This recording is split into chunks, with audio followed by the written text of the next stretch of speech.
Oh, it's happened. It has happened. We knew this day was coming. It was only a matter of time. We didn't know when. We didn't know where. But we knew that Goldberg was going to reemerge on WWE television sometime soon. Because we have been hearing reports about this Saturday night's main event date on July 12th for a while. They're going to be in Atlanta, Georgia, and the talk of the town has been that Bill Goldberg was finally going to get that retirement match that he has been bellyaching about for years and years. And so Triple H and WWE decided to shut him up by giving him what he wants. And tonight it was made official, ladies and gentlemen, challenging for the World Heavyweight Championship, Goldberg. Who's next? Who gives a shit? That's the better question. No, we know who's next. We all know who's next. Gunther is next. And it was made official tonight that it will be one-on-one Goldberg challenging Gunther for the World Heavyweight Championship in Atlanta, Georgia at the State Farm Arena, Saturday night's main event.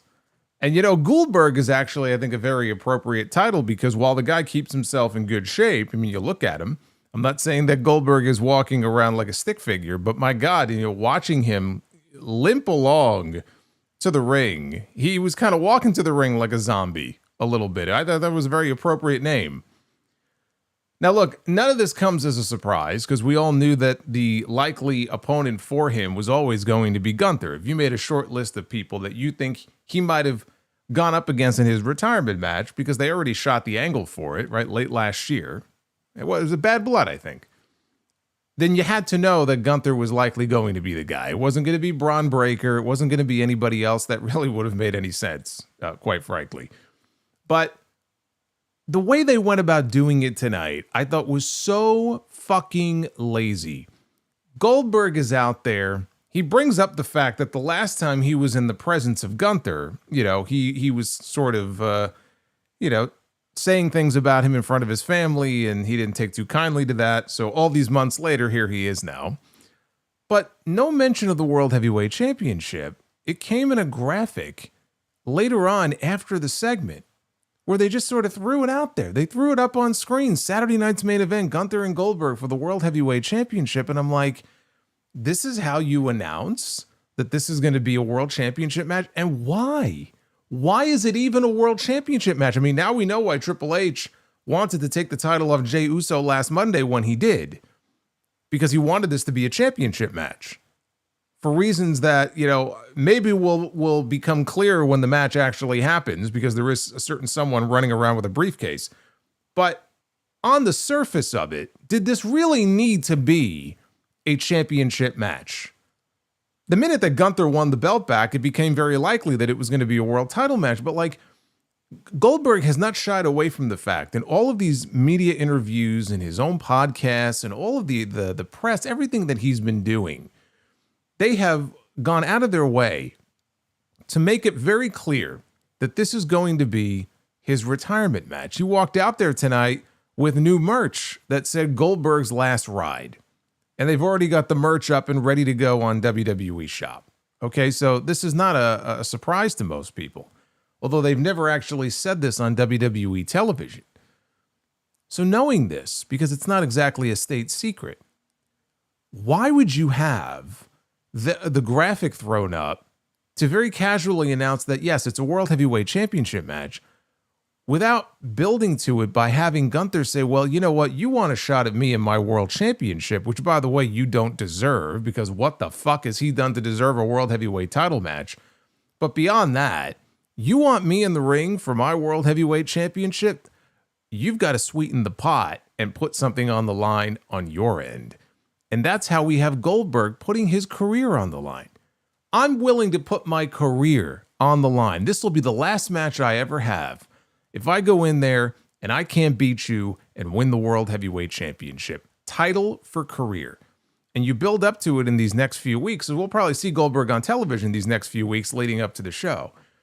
So for them to just go out there so casually and announce it in the way that they did, that this was going to be a World Heavyweight Championship match, I just think is the laziest fucking approach that you possibly could have taken. That's why I think this is Triple H just saying, you know what, let's just get this shit over with. Let's just get this shit over with. We'll put the match out there. He'll get beat. He'll get his retirement match, and we'll move on from this.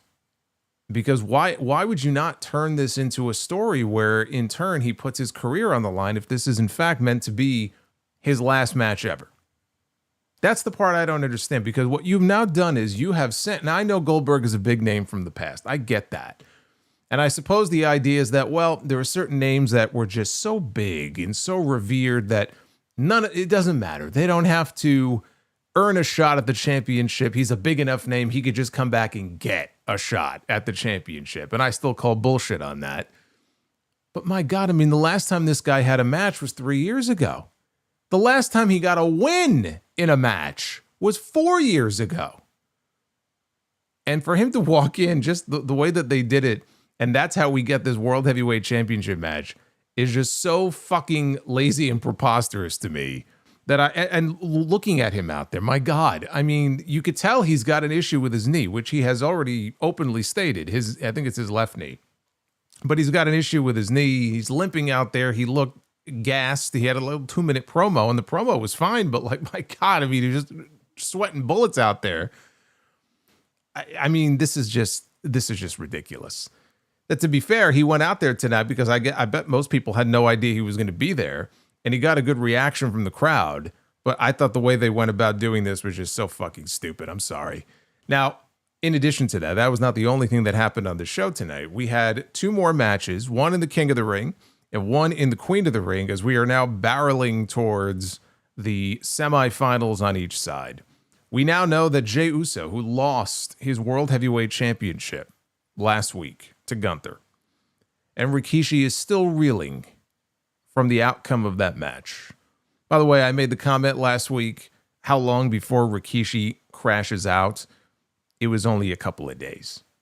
I wasn't too far off. But Jey Uso, I guess as a make good, as a bounce back for losing that match last week, is going to the semifinals. He will meet Cody Rhodes on Raw next Monday night. In addition to that, we have Asuka is back. The Empress has returned, and she won her 4-way match tonight, which means that she's going to the semifinals, and she will wrestle Alexa Bliss. So we have a situation on the men's side and the women's side where the matches and that match will take place, I believe, on Friday on SmackDown. But in both cases, you have people who were once tag team champions together, which is kind of interesting.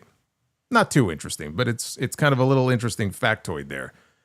And then someone who wasn't even in the tournament, but was building an angle for a match to take place at Evolution that same weekend next month in Atlanta, where Goldberg is getting his championship match. That's out the window now, most likely, because of a fluke injury that took place on the show tonight. A very unfortunate injury. There's never a good time to be hurt. But Liv Morgan in a match with Kairi Sane. I was sitting here racking my brain trying to think of another example of this, and I couldn't. I don't recall ever seeing a match that quickly into a match where somebody got injured. Maybe it's happened at some point, but like ding, ding, ding, the match starts and then somebody gets hurt. This was as quick of an injury as you will ever see. And it was a complete fluke. It was a complete freak accident. Liv Morgan, dislocated shoulder. Depending on the severity of the injury, it could be weeks, it could be a few months. We don't know. But at the very least, I would think that Evolution is probably not going to happen for her. SummerSlam is in doubt as well. And so an injury to Liv Morgan affects more than just Liv Morgan. This affects multiple people now. We'll talk about what happened and where we go from here. Those were sort of the newsworthy happenings on Raw tonight. I don't know that I would say it was a better show than last week. It was a good show overall, pretty solid. I enjoyed the main event, which was the 4-way King of the Ring first round match. We're going to get into everything that happened on this show. This is your Raw on Netflix review. It is Monday, June 16th, 2025. I am the Solomonster, but you already know that. Like and subscribe. If you are new here, welcome. I hope you enjoy your stay, and please hit that subscribe button. Super chats are open as well. We already had a bunch of them come in before I went live. I got to give an early shout out here to our good friend Havili, who I don't know if Havili is here at the moment or not, but Havili dropped a few. We'll get to his message and everybody else's as we go along here. You may also see them popping up on your screen, as we just did with MGM Ballin'. What's going on, MGM? So thank you guys for that. I want to give a shout out to somebody else here. And I don't know if he's in the chat at the moment. I know he popped in earlier. Sidro. You guys know Sidro. He's always dropping the jokes here on the streams. One of our mods, big fan of the show. Sidro posted on social media the other day. And I have been away the entire weekend, so I saw it a little late. But Sidro posted that he had a heart attack the other day, his first heart attack, hopefully his only heart attack. And he is more fortunate than a lot of people would be because he survived it. He seems to be doing okay. I don't know if he's out of the hospital. I believe he is out of the hospital. I think he got out of the hospital today. And so everybody just... think about Sidro for a moment, and hopefully all good vibes for him going forward. It's a very scary situation. He talked about how he wasn't taking some of the medication that he was supposed to be taking for some stuff that he has, and you see what the end result can be. So I think if anybody learns anything from his situation, take care of yourself. And if there are things you are supposed to be doing, and the doctor tells you that you are supposed to be doing, please make sure you do them, because they are telling you that for a reason. So I am very happy that Sidro is still with us, that he is doing better. Hopefully he will pop in at some point here tonight. But that was a very scary thing to see. When I popped onto social media yesterday, I said, holy shit. And I see him posting from his hospital bed. So all the best to Sidro. Everybody in the chat is sending you well wishes as well. I want to give also a shout out to another friend of the show, somebody that you guys have heard me talk about before, our good friend Steve Mello, who has been an important part of the channel here, been a big help to me for many years, and I consider him a friend. Wanted to share something important. Now, you may remember me once upon a time mentioning that his oldest son was diagnosed with type 1 diabetes a few years ago. Since then, his other son was also diagnosed with type 1. This Sunday, the family is taking part in the Breakthrough T1D Walk in Canada to help fight the good fight to find a cure for type 1 diabetes. This year, the brothers have formed a team called the Bionic Bros, and they could use all the support that you can give them. You can donate at tinyurl.com/Bionic Bros, not the Tiny Bros. Or you can use that cool QR code there that you see on your screen. Any amount helps, and they are, of course, grateful for any and all support. So best of luck to them. Steve is good people, and hopefully you guys can help out on that front. Let's talk about this Raw show tonight. Pat McAfee was not on the show, which I know some of you may like that fact. Some of you may enjoy that fact. So in his place, Michael Cole was joined tonight by an old partner of his who we have not seen on Raw in quite some time, Corey Graves. He got the call. How about that? So Michael Cole and Corey Graves reunited for one night only here on this show. Liv Morgan, who had a very eventful night, not for all the right reasons. She was out to the ring to open up the program along with Dominic Mysterio, the Intercontinental Champion. They showed highlights from last week of her laying out Nikki Bella in their segment. She welcomed us to Monday Night. Morgan introduced Dom as the greatest IC champion of all time. She said that she was there to talk about respect, and everyone needed to be reminded that it's her division. She said Nikki Bella had to learn that the hard way. And then she mocked Io Sky, as I think a lot of people did last week, through no fault of Io's. I mean, she's only doing what she's told to do. But she was mocking Io for fawning over Nikki Bella in the back last week. Thank you for paving the way for all of us. So she took her to task for that. Morgan said that she paved her own way, and then she boasted about being the first and only 4-time women's tag team champion. She said that she wasn't asking for respect, she was demanding it. So at that point, the women's world champion, Io Sky, she made her way out to the ring. Io said Liv disrespected Nikki and disrespected her. And she said that she was right there if Liv wanted to fight. So Morgan said that she wants to fight Io, but only for her championship. So Io said that Liv has to earn a title shot and can't. Yeah, really, go tell that to Goldberg. Go tell that to Goldberg. I would love to see that. I would love to see Io Sky step up to Goldberg in the ring. But she said that Liv can't just steal a title like she stole Dirty Dom. And Dom took offense to this, and he got very loudly booed when he tried to speak. He said Io should make it easy for Liv and just give her what she wants, just like he does every day.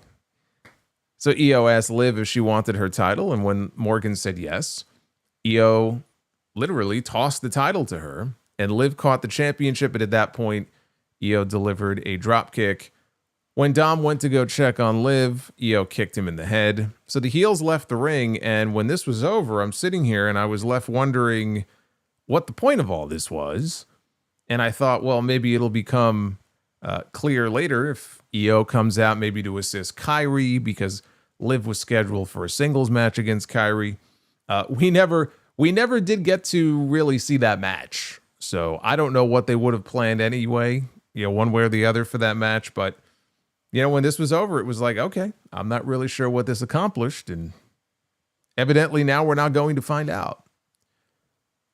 So we had the last first round fatal 4-way match in the Queen of the Ring tournament. We had La Primera, Stephanie Vaquer, Raquel Rodriguez, we had Ivy Nile, and the returning Asuka. It's great to see Asuka here on this show. It's been a while since we have seen Asuka. This was her first match since Backlash in May of last year. So it's been over 13 months since we have seen this woman in the ring. That was when she and Kairi lost their women's tag team titles to Bianca Belair and Jade Cargill. She had a brace on her knee. It was a left knee. It was a knee injury that kept her out for over a year. And even better, she had her old theme song back. if you noticed, it was not, I don't believe it was the last song that she had. This sounded like the song that she had from CFOs when she debuted 10 years ago in NXT. Or at least that's how it sounded. Now, it is possible that they gave her the Aleister Black treatment. When Aleister Black came back on SmackDown a few months ago, he had his old NXT theme. Upon further reflection, and if you listen a little bit closer, there are some subtle differences in the song, because what Def Rebel did was they took the song and they made a few tweaks to it. Now, to the naked ear, most people probably wouldn't even be able to tell the difference. But if you find the song online and you really listen to it, you can hear, some of the differences. And they do that so that now they have, I guess, full ownership over the music. And personally, it's like, well, whatever. I'm just glad that he got his old music more or less back and he didn't get Def Rebelled. So thankfully, Asuka did not get Def Rebelled. And she got at least some form of her old music back for now. That doesn't necessarily mean it's going to stick. Go tell that to Sheamus. But for now, she has her old music back.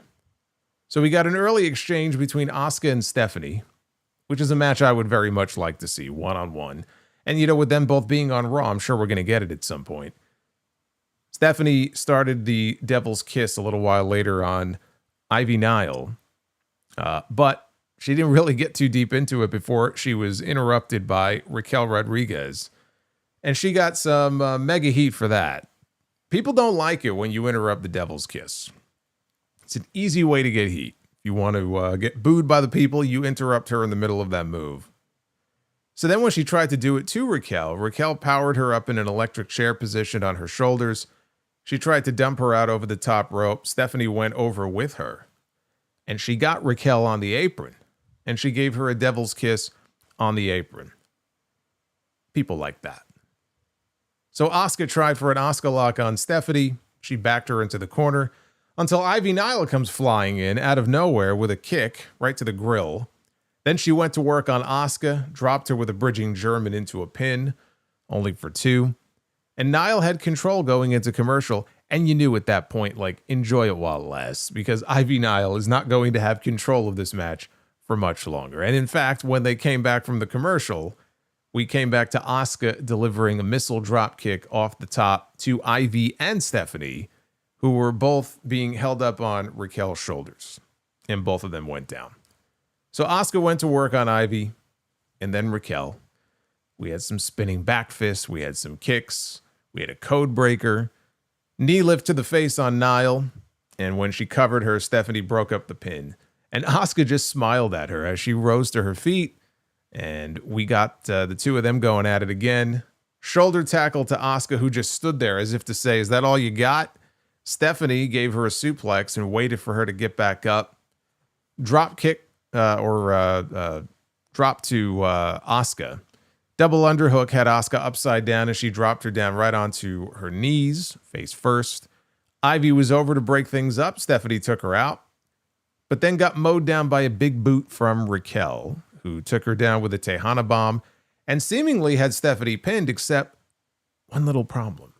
Rhea Ripley showed up at ringside, and everybody went nuts. And Rhea pulled Raquel out of the ring to the floor. This was Rhea's revenge. This is what Raquel did to her in her Queen of the Ring match. What's good for one is good for the other. So she pulls her out of the ring. She gives Raquel a riptide on the floor, rolls her back into the ring where Asuka hits her with a running rear view, which she is apparently calling the Empress Impact.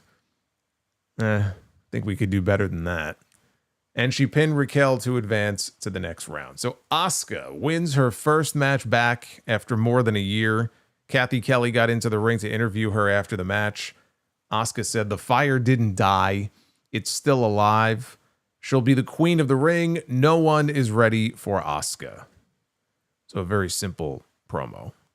But the fans were very happy to see her back. The fans were very happy to see her win, as was I. So she wrestles Alexa Bliss on SmackDown this Friday in the semifinals.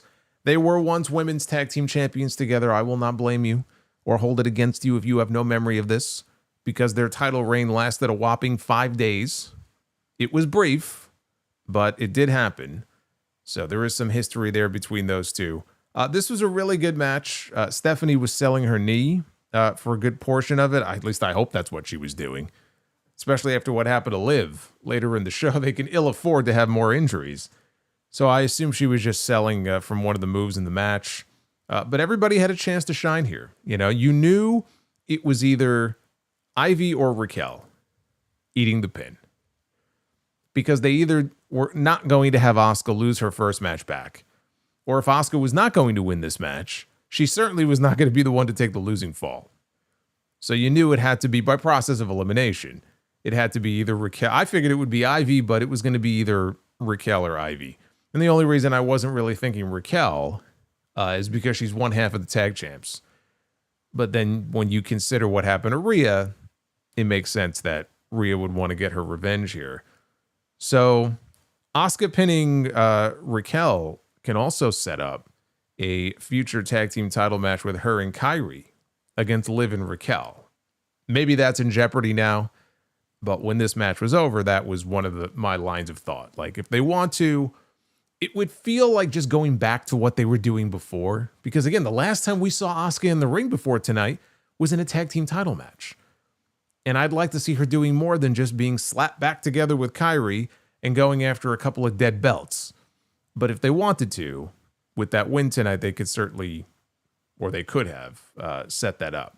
Now, after a break backstage in the Judgment Day locker room, Raquel was icing her neck when Liv showed up. And Liv told her, hey, let's go talk strategy about Kairi. And Raquel said medical hasn't cleared her, so there's nothing more that she can do. Evidently, she's crippled, I guess. She can't even go strategize. I wonder if that's true. Will medical not even allow you to leave your locker room if you're not cleared? Are you not allowed to go strategize and plan with your opponent or with your partner? Because that would be weird. So Liv said, well, I guess I'll go handle it myself. And she stormed off. Now, meanwhile, JD McDonagh asked Dominic why he had to wrestle AJ Styles. He being McDonagh. Why do I have to wrestle AJ Styles when you know that me and Finn were preparing to go after the tag team titles? And Dom told McDonagh to take care of AJ, and then he could go back after that to chasing the tag titles next week. Balor told McDonagh that he would be at ringside for his match. And Dom said, actually, Balor had his chance to beat AJ a couple of weeks ago, and he couldn't get the job done. He failed. So he should stay backstage and hold down the fort. Balor looked upset at first, but then he smiled and he agreed before suggesting that Dom be at ringside for McDonagh's match instead. And Dom agreed, and he headed out to the ring with him. Balor told Raquel that he thinks that she's doing great, regardless of what Liv Morgan told her. Raquel thanked him, and then Balor told Roxanne Perez that he knew Morgan said that she wanted to handle things herself, but he had an idea. And Balor and Perez then left the room together while Raquel looked on, all concerned. Again, this would all be for naught, given what happened later in the show.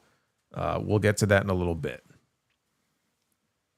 After this, it was out to the ring with the brand new World Heavyweight Champion Gunther, who makes his way out to the ring with a smile, as Rikishi's poor wife was no doubt picking up the pieces of all the broken furniture in their home. And Gunther said at WrestleMania, he's man enough to admit that Jey Uso was the better man. He was the better man for one night. Because on every other night, he is untouchable. And he knows, he's heard all the rumors about what's next for him.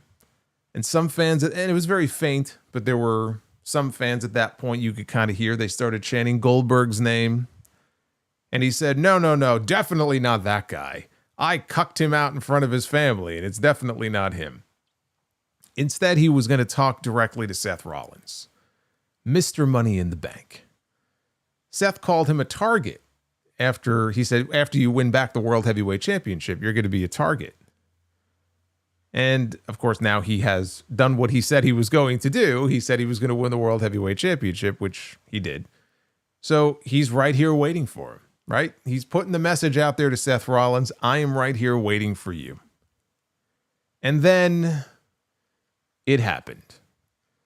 They hit the music for Goldberg, who makes his way out to the ring. He got a nice ovation, and it looked like he was having some trouble walking to the ring. Honestly, he looked like every other wrestler that you have ever seen over the age of 55, especially from the old guard.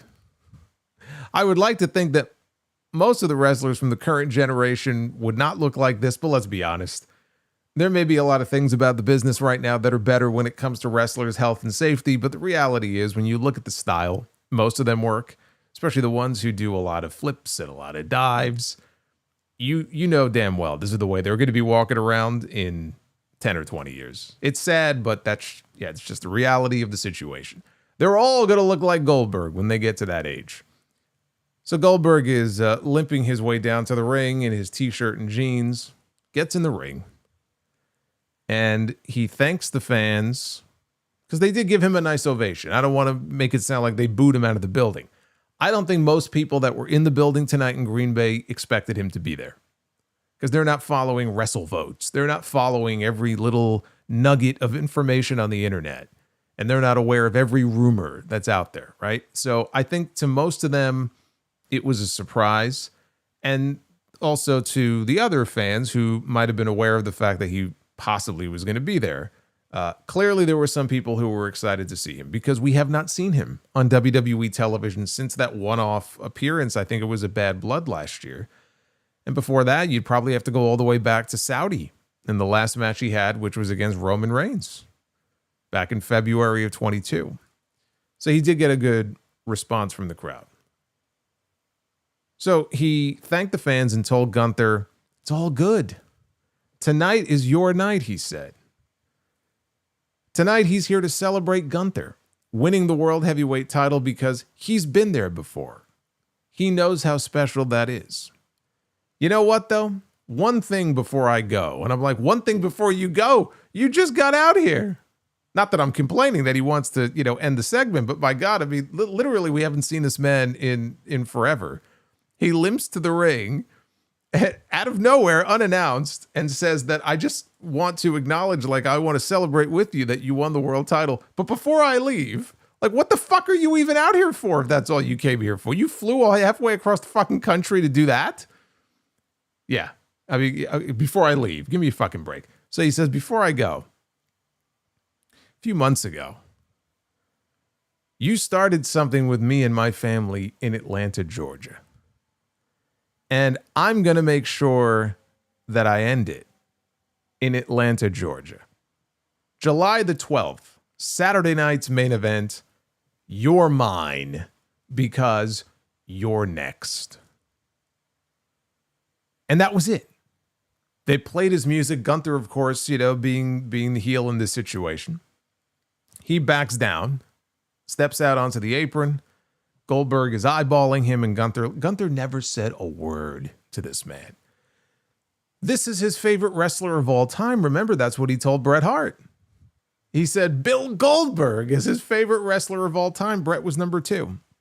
And I guess he didn't have anything to say to his favorite wrestler of all time. So at that point, Gunther left. Now, they never said in this segment, the announcers never mentioned anything. The World Heavyweight Championship was never discussed in the context of I'm going to take it from you. So they never made it official here yet that this match they're going to have is going to be for the World Championship. But he did walk out in a shirt that read Goldberg's Last Ride. And they certainly have not wasted any time in pimping out all of his merch on WWE Shop. And if you go to his section on WWE Shop, there are, I think, 2, maybe 3 new t-shirts mixed in with some of his old stuff that have the Goldberg's Last Ride branding on it. Last Ride would imply that this is his retirement tour. I thought we were doing a retirement match here. I certainly hope that it's a one and done type situation here because I don't need a whole Goldberg retirement tour for 2 or 3 months. But they have their merch up on WWE Shop. I know you're all dying to go buy the Goldberg Last Ride merch. It will be for the World Heavyweight Championship, though, because of course it will be. We found out through a graphic when they told us It's been made official. We didn't get it as quickly as Tony Khan would have given it to us. If Tony Khan were booking and producing this show, as soon as Gunther stepped out of the ring onto the apron, we would have heard it's official and the fucking graphic would have been on the screen. So they weren't that quick to the draw. But that's how we found out that this is officially going to be for the World Heavyweight Championship. It was via the graphic that they threw up on the screen. And I am convinced that this is a situation.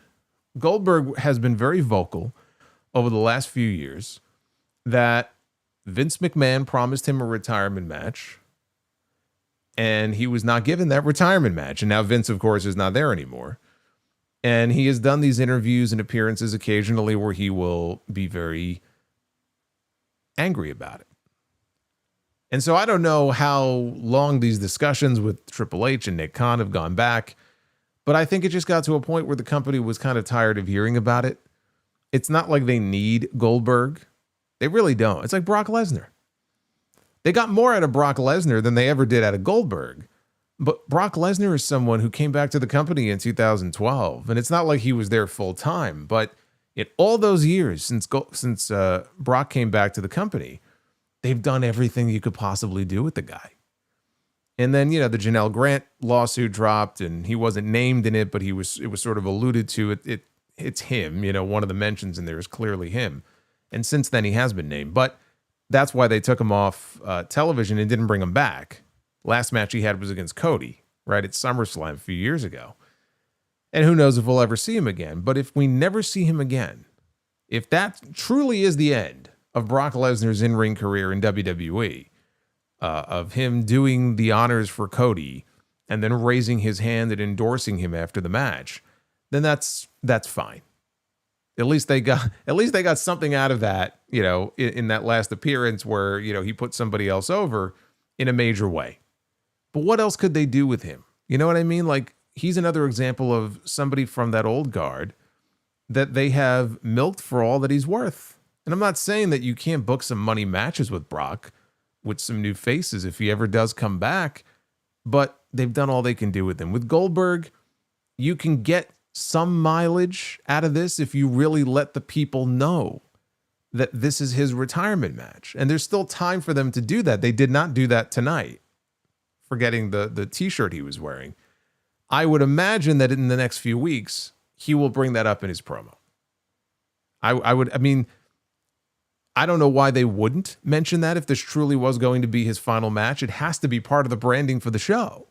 You're promoting this Saturday night's main event show. The draw is not Goldberg challenging for the world championship. Who in their right mind could possibly give a fuck at this point about that?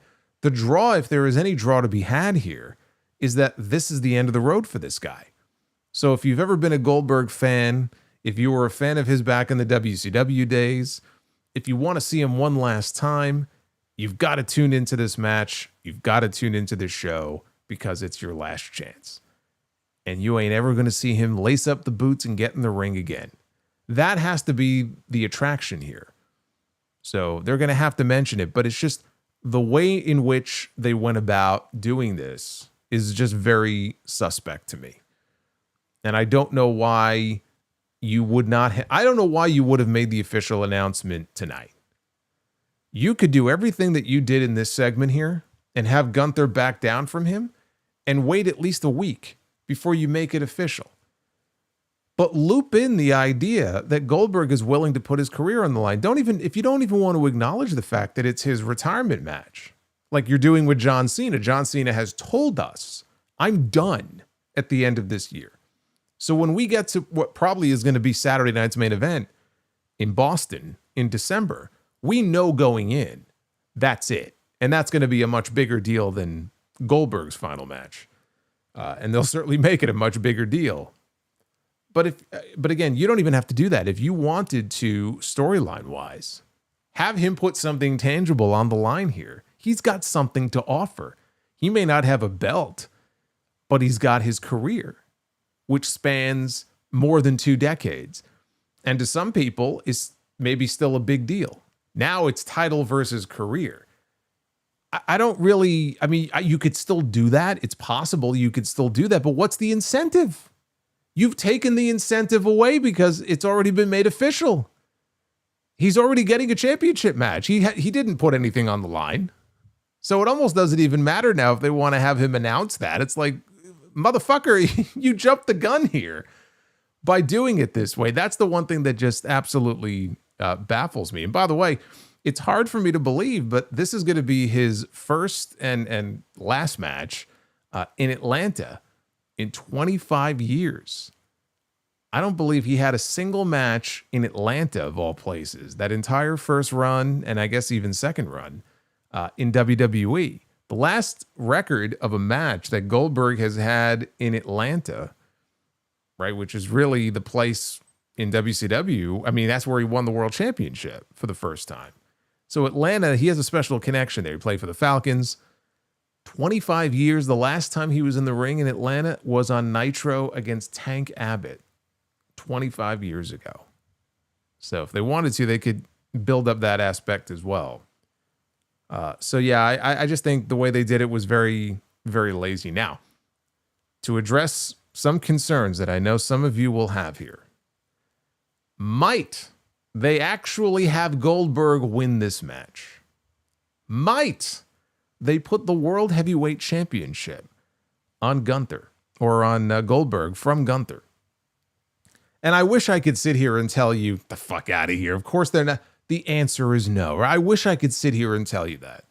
I will tell you the answer is no, and I'm 98% sure about that.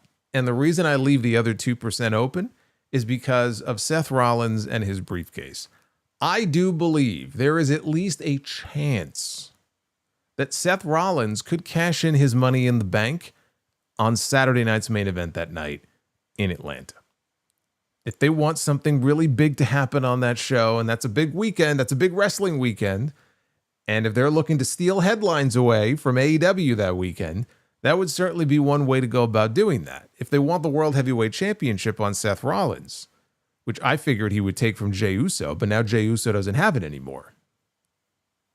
And think about it, like, if Gunther beats Goldberg and we go to SummerSlam, who does he defend the World Heavyweight Championship against? You cannot just do Gunther and Jey Uso again. I don't want to see those two in the ring ever again. We have already seen that match 4 or 5 times. I've lost count, okay? I have no desire to see that match again.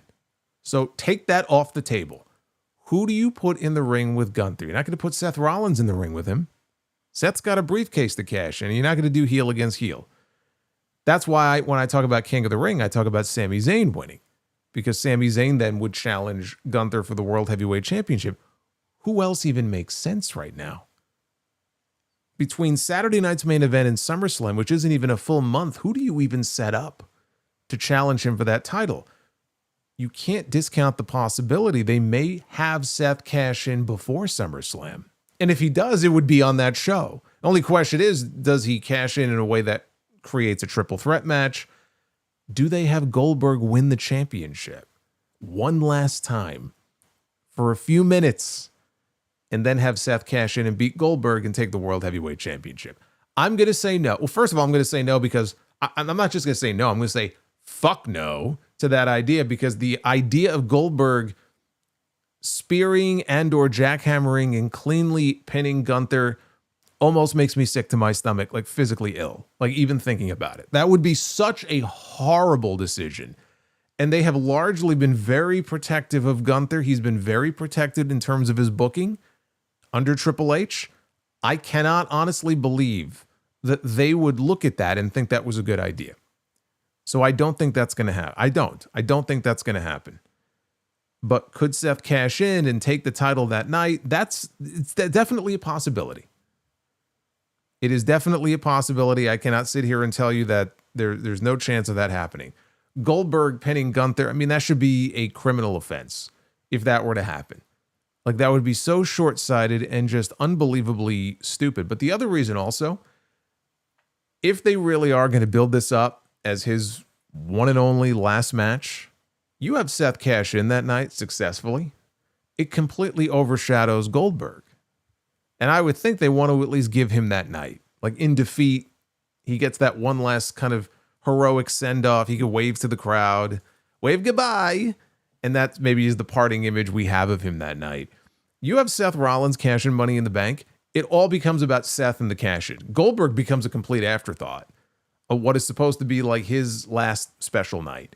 I don't see them doing that, realistically. So I can't rule it out, but I just think the likelihood of that is very slim. So if you are worried, if you are concerned about that, hey, these words may come back to bite me, but no, I don't believe that that is what we are looking at here. So we'll see what happens in the next few weeks. Goldberg's supposed to make some more appearances on TV. Maybe they'll do a contract signing. Maybe they'll do a sit-down interview. He probably shouldn't be walking around with his knee like that if his knee really is bothering him. But we'll see. We have a few weeks of Goldberg on TV. Have the best moveset. And Goldberg definitely does not have the best moveset, but Nick Grasso does. Thank you, Nick, for the $19.99. I appreciate that. We have AJ Styles against JD McDonagh, who was out there with Dirty Dom in his corner. Dom helped McDonagh get a rope break as AJ locked on a calf crusher. So Styles chased Dom around the ring. When Styles got over to the timekeeper's area, McDonagh flew in over the barricade and tackled AJ to the ground, wiped him out. This looked great, and it got a great reaction. Styles fought back after a commercial. McDonagh cut him off with a headbutt and a brainbuster for 2. AJ knocked McDonagh off the ropes. By the power of Valhalla, it's vintage coal tar. It is vintage coal tar. That is Fire Panda. Not Gunther, but we have coal tar tonight. The $51 coal tar. Hey, Fire Panda, thank you very much. Fire Panda is awesome. I'm going to get to all your messages here in a little bit, so keep them coming. But AJ knocked McDonagh off the ropes, got distracted by Dom, who hopped up on the apron right in front of the referee. McDonagh tried to use the distraction, but Styles hit him with a Styles Clash anyway and pinned him. Dom tried to attack AJ after the match. Styles fought him off. He was about to hit him with a phenomenal forearm off the apron, but Finn Balor showed up, and he pulled Dom out to safety.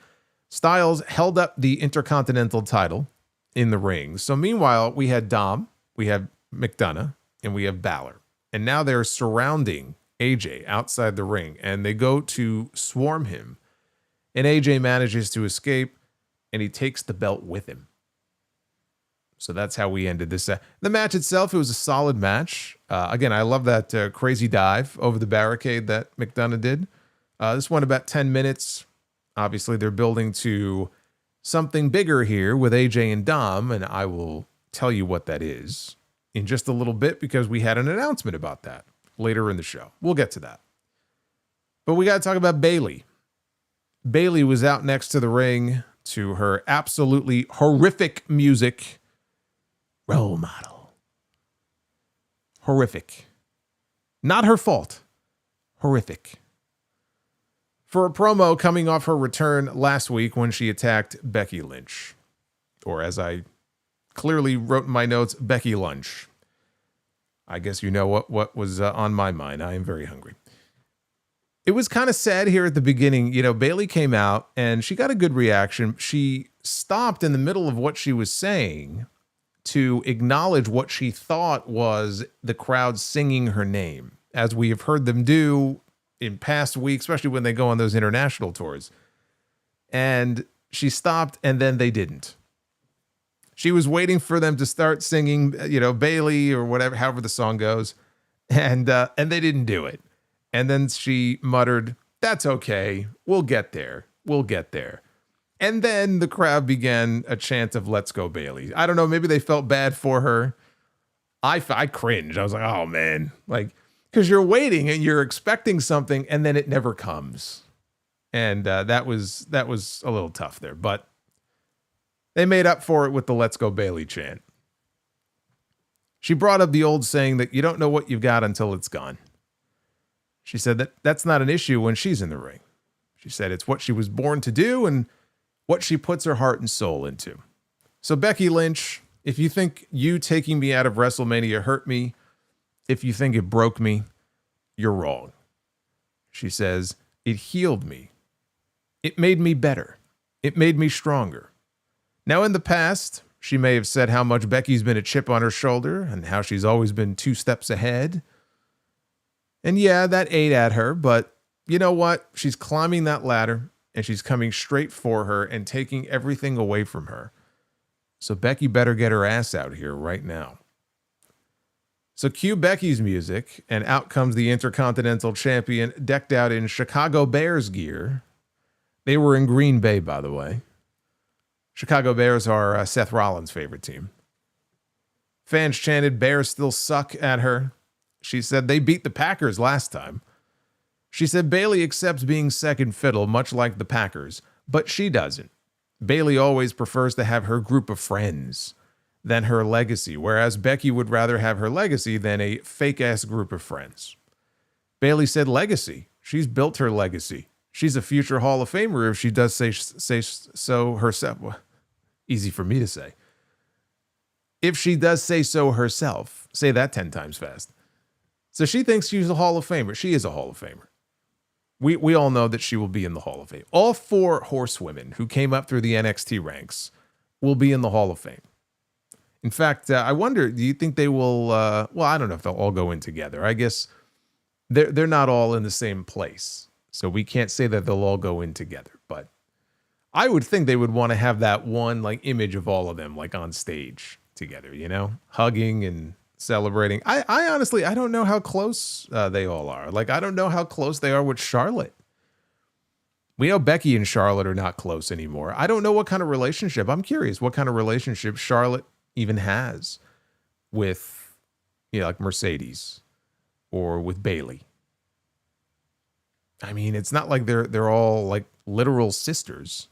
You know, they came up in the ranks together. They were paired up doing some stuff. They all worked together. They were kind of interchangeable there for a while. All but Bayley, right, got called up at the same time. Bayley was the last one to get called up, but you know, friends drift apart. Relationships aren't what they used to be. I know Bayley and Sasha or Mercedes are still very good friends, but I don't know. I don't know what the other relationships are like. I'd be curious. So anyway, she says that she's a future Hall of Famer if she does say so herself. She doesn't mind bringing people up who need her help. Becky says, "Oh, you fight for the people. I used to do that, but the people stopped fighting for me." So she stopped fighting for the people. But here's the secret. The people stopped fighting for you too. The proof is after she took Bayley out of WrestleMania, nobody cared that she wasn't there, which isn't true. I mean, there was actually quite a bit of an uproar online from people who felt very bad for Bayley, that she was announced for WrestleMania and then she was taken out of WrestleMania, which was always the plan. Like it wasn't as if Bayley was blindsided by the news of her not being on the WrestleMania. I would imagine they went to her and said, look, like weeks in advance, and said, look, this is the plan. We're going to build to a tag team title match. It's not actually going to happen.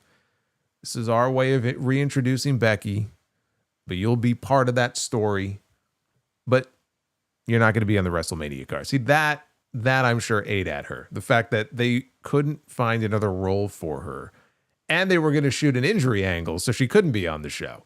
That part, I'm sure, legitimately bothered her. And I think she even said as much to, well, the interview with Chris Van Vliet, I think, came out. I don't remember when it came out, but I think that interview was recorded right before WrestleMania. And I remember in the interview, she couldn't come right out and say what they had planned, but she knew, she knew what the plan was. So there was actually quite a bit of uproar online for people who felt sorry for her. But she said, Bayley called her, or in the promo here, Bayley called her insecure. She called her an idiot. Becky was so worried about what they would think about her after a year off that she had to take Bayley out. And 24 hours later, it still didn't sit well with her, and she had to take out Lyra too, because she couldn't stand them possibly booing her. She asked Becky if she even remembered what it feels like to fight for opportunities, fighting for an opportunity to get on the show, fighting for an opportunity to get on WrestleMania. Or is her head too far up her own ass to even remember what that feels like? Becky said, no, I don't remember. Do you remember what gold feels like? Which was a good zinger, I will say. Becky was leaned up against the ropes, by the way. Like, Bayley was up at her face. Becky was backing up as far as she could go, up against the ropes. Bayley wanted a match. Becky said, not tonight in Green Bay and not for my title. See you in Columbus, which is where Raw happens to be next week. So Becky slapped her, and then Bayley hauled off and punched her, so Becky retreated. I have mixed feelings about this promo. I don't know. Something was off. I can't put my finger on exactly what it was, but something was off about this promo. Bayley was out there, and I thought that she was talking about her passion and this is the most important thing to her. And the fans like Bayley. There's something going on where they're not connecting with her, though, in the way that I think they should. As somebody who, like Becky, who has been there for a very long time, and she's won numerous championships. She's very accomplished as far as all that she's achieved in that women's division for 10 years now, going back to NXT. She comes out, and I've noticed it even earlier this year, when she was in the ring with, whether it was Lyra or whoever she would be wrestling, and the fans just seem disinterested. And I think that she is someone, I don't know if it's just as simple as, well, turn her heel again. She needs to go back to being a heel. It could help. I don't know if that's going to solve the problem. I think it may just have more to do with she's just not doing anything very compelling, and they have to find a story that really resonates with people like me. Because when I watch her out there, I kind of feel the same way. I'm just very indifferent. It's like, okay, yeah, I'm happy that Bayley is back, and she injects some more star power now into the division on the Raw side because she has been there for a long time. But I don't know. She's not doing anything overly interesting at the moment. Now, maybe this stuff with her and Becky could blossom into something very interesting. This promo didn't grab me maybe in the way that it grabbed you. I know what they were going for here, but it was like when it was over, it was just like, I couldn't really bring myself to be terribly excited about it. I really hope they go out there next week and they have a good match. I feel like Bayley, she needs something like that to really, get her going. And Becky, we've seen Becky have some kick-ass matches with Lyra. The last match they just had, I thought was better than the Backlash match. So we know Becky has had a few of those under her belt since she's come back. Bayley really needs to go in there and have that kind of match next week with Becky. Because I'm not expecting there to be a clean finish. I'm not expecting Bayley to go in there and win the championship. I think this is something that will then lead to a rematch at Night of Champions. If not Night of Champions, then maybe at Evolution. But I don't know, just something about the promo. I had one person before, I don't know who this person was. There was somebody on social media. This promo was generational. And I'm just like, just sitting here like, what generation might that be? Please tell me. Like, they throw these words around like this was generational. They were cooking. It was cinema. You see these usual terms out there. No, it really wasn't. But I really am hoping that they can go out there next week. They get time and they can tear it up and have a really good match. That will then get me to want to see the rematch, and then they get even more time, and they can go out there at Night of Champions or Evolution and have a kick-ass match. So that's what I'm hoping for out of this. We'll see if we get it. Now, before I get into the rest of this show here, and we still have to talk about the King of the Ring final Fatal 4-Way match in the King of the Ring tournament. But before we get into that, Night of Champions, I just mentioned Night of Champions. Night of Champions is coming up, and I've got some important business to transact as it relates to Night of Champions. Tonight's show is sponsored by MyBookie. Money in the Bank is history. It is in the history books. We look forward now. We look forward because winners have gotten paid. Now, if you didn't, it means you didn't win. If you didn't win, no worries, because there's always next time. And next time is coming up quick. June 28th, in fact, WWE presents Night of Champions. And at Night of Champions, we already know what the main event is going to be. For the first time in 12 years, John Cena and CM Punk will go one-on-one. And this time it is going to be for the undisputed WWE Championship. And depending on who you side with, you could win big when you bet with MyBookie. Now, we know that John Cena is on this retirement tour. He has talked about wanting to take the title home with him. CM Punk, since returning to WWE, has yet to hold gold. So it's anybody's ball game as far as who goes over, who gets their hand raised at the end of the night. I've seen my share of classic matches between these two of which in particular are some of my personal favorites that they've had. I'm looking forward to seeing one more round between these two, because I honestly believe that if anybody on that roster can bring out the best in this version of John Cena, it is going to be CM Punk. And so if you've never bet on WWE before, MyBookie is giving you the chance to do so and make a nice little profit at the same time. So here's what I want you to do. If you go to their website, I have it brought up right here actually in real time on my computer, but if you go to their website right now, you're going to see a section for wrestling under live betting. And I want you to peep where it says WWE Night of Champions Undisputed Championship. And there you are going to see the lines for John Cena and CM Punk. And right now, as I am looking at this, John Cena is the favorite, the clear favorite at minus 3,000. CM Punk is the underdog at plus 900. Now that may fluctuate between now and game day, but regardless of who you're going with, just make sure you lock in your bets before it's too late. You don't want to wait until it's too late, because then it's of no use to you. Go to MyBookie now at mybookie.ag. And when you get there, be sure to use my promo code. See it right there, code Solomonster. Solomonster is the code. And boost your bankroll. Deposit $50 and get an extra $25. Go bigger with $100. And MyBookie will throw in $50, because that's just how they roll. Bet smart, stay ready, and cash in when it counts, only at MyBookie. In the back, AJ Styles. I said we weren't done with this guy. Yeah, we go to the back.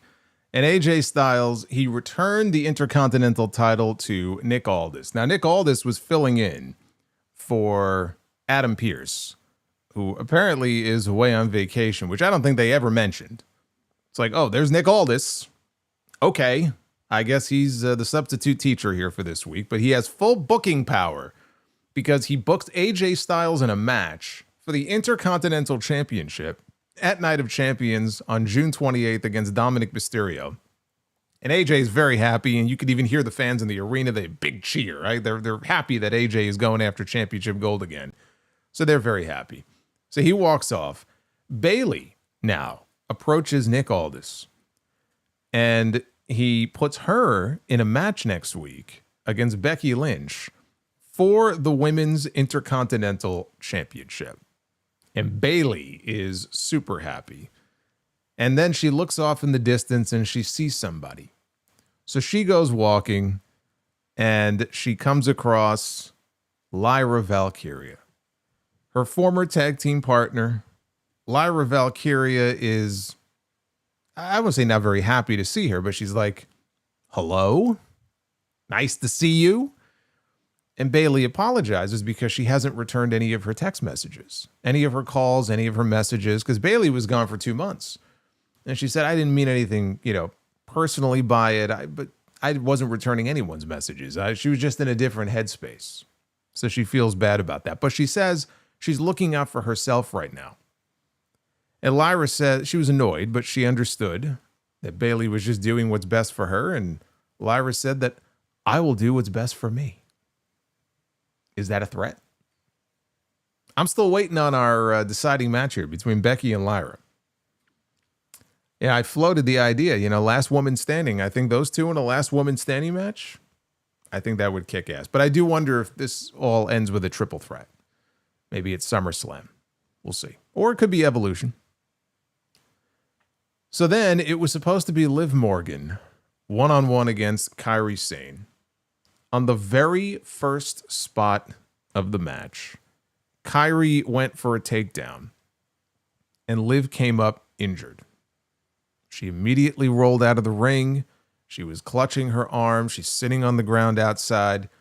They put the now I'm watching this and thinking, okay, maybe this is part of the story. Something's going to happen here because she was very upset that Raquel said that she wasn't medically cleared and couldn't come out here.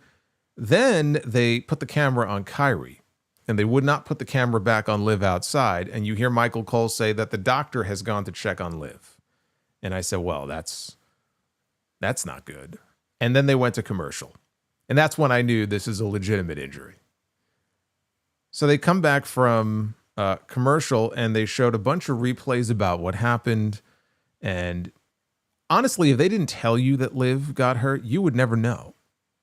This is one of those examples of you could get hurt. If you're a wrestler, you can get hurt doing the simplest thing. You could get hurt walking into the ring and taking a step.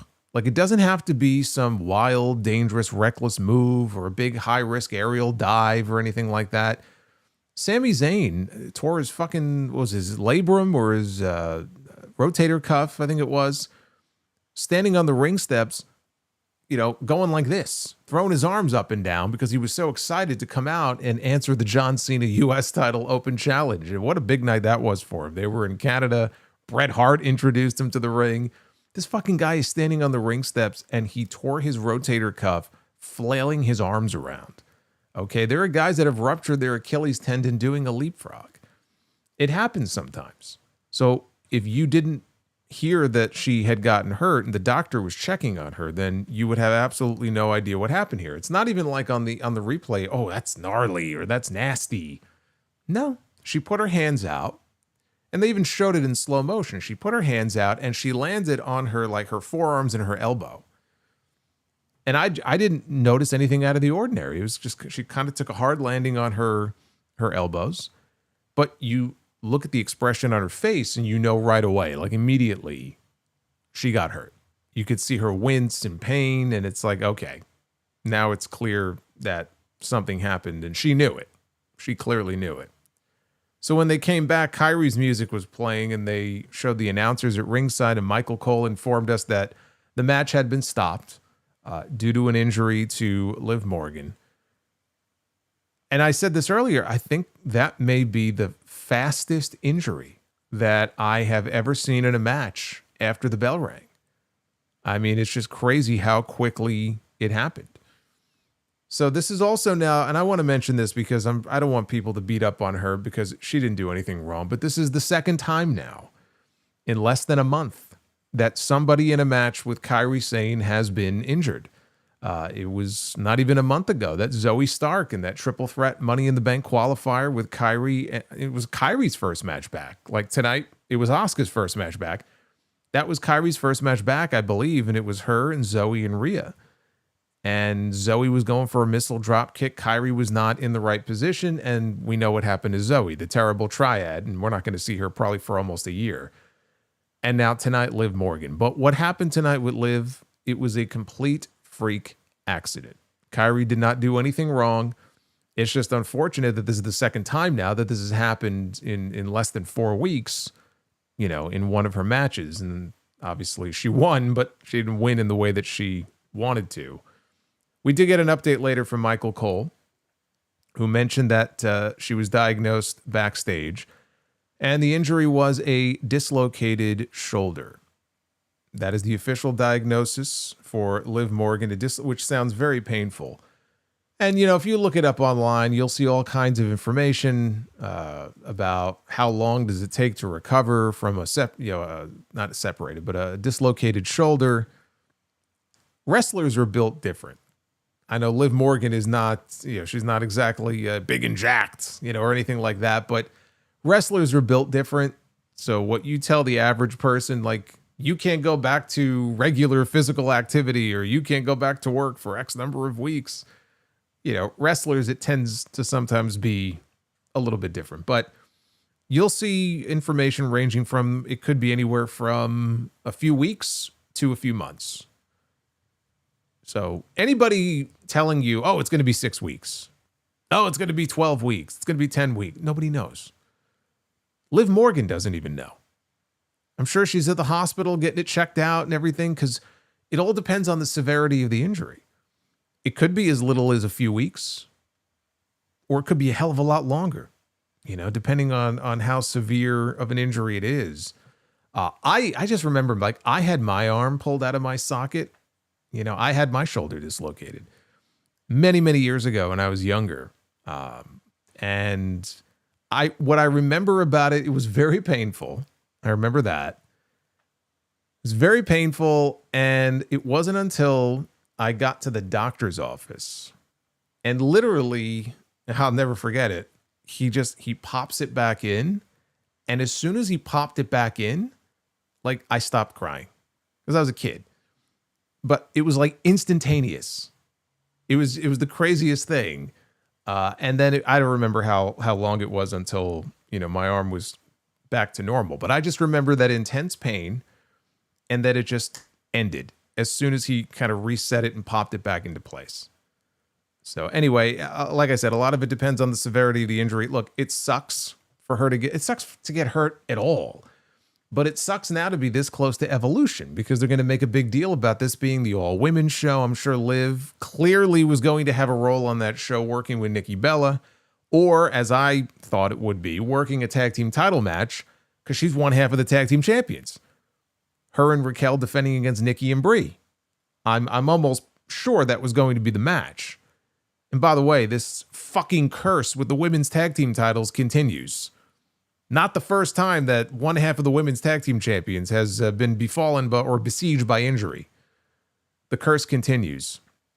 So it sucks that, she just shot this angle last week with Nikki Bella. They were building to something, and now I'm sure it's out the window. Evolution, I'm sure, is out the window.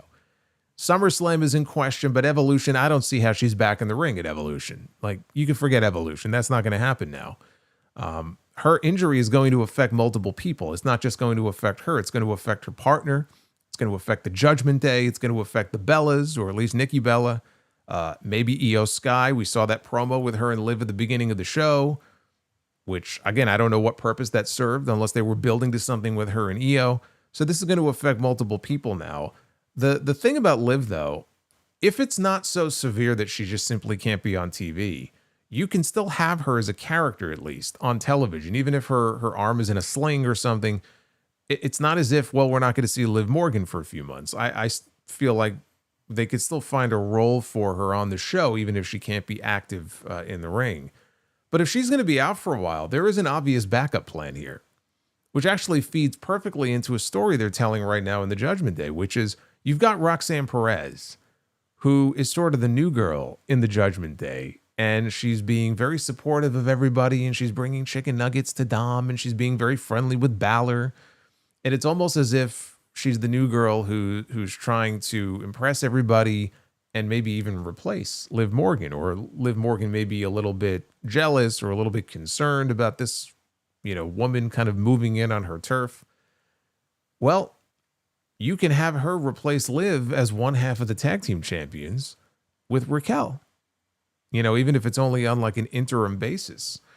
And all that does, then it feeds into the paranoia and the distrust that Liv Morgan has in Roxanne Perez. So you can actually use this as a way to further that story if you wanted to. And even if Roxanne was to go on to win Queen of the Ring and get a world championship shot at SummerSlam, you could still do this. You just have her take Liv's spot, and she becomes one half of the tag champs. And Liv will blow a gasket, because that she doesn't like this woman. She doesn't trust her. So you could still find a way to make this work, but it just sucks that it happened.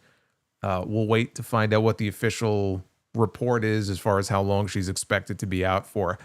I would be shocked if she was back in the ring in time, though, for Evolution. I just have to think that's off the table.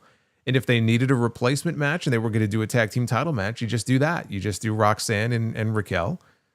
Maybe Liv can be there, at ringside, and have them up against the Bellas. And if they're going to put the belts on the Bellas, could even have Liv blame Roxanne for the loss, So there are ways to still make this work. Now, Sami Zayn was in the back. Richie Rich over here dropping all this money on me. Hey, I just want you to know. Hold on a second here. I think you rock. I don't mean The Rock, A-Rock. It's Randy Bobandy. You rock. And I just wanted you to know that. It is Randy Bobandy with a red bomb. He just dropped a $100 super chat here. Live on a Monday night. What is it that CM Punk says when he comes out on Raw? Isn't it great to be alive on a Monday night? Hell yeah. Thank you, Randy. I appreciate that very much. You're awesome.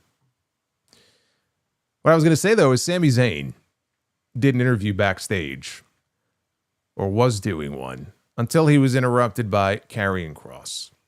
And Kross thought that Sami was insane or maybe he was insane. That was bad. I'm trying to be Sidro. It doesn't really work. There's only one Sidro. There's only one Duff's Vids. They do what they do. I do what I do. It's a good reason for that. So he thought that Sami was insane for doing the same thing over and over again, expecting a different result, which actually is not the definition of insanity, by the way, but everybody thinks it is.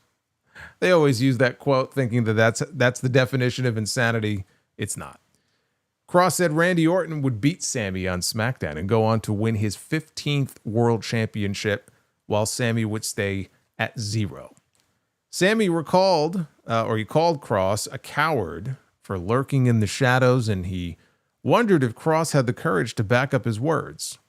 Sami has talked a big game, he's lost, and he's had the courage to pick himself up and go back out there again, and Kross couldn't say the same. Sami was tired of hearing from him. He said his focus is King of the Ring, but the second that was over, he would get Adam Pearce to put them in a match. And Kross said, it's about time. Oh, it's about time is a good way to describe Karrion Kross right now. I mean, it's good that he's still being featured on TV, so that's good. They haven't at least taken him completely off television.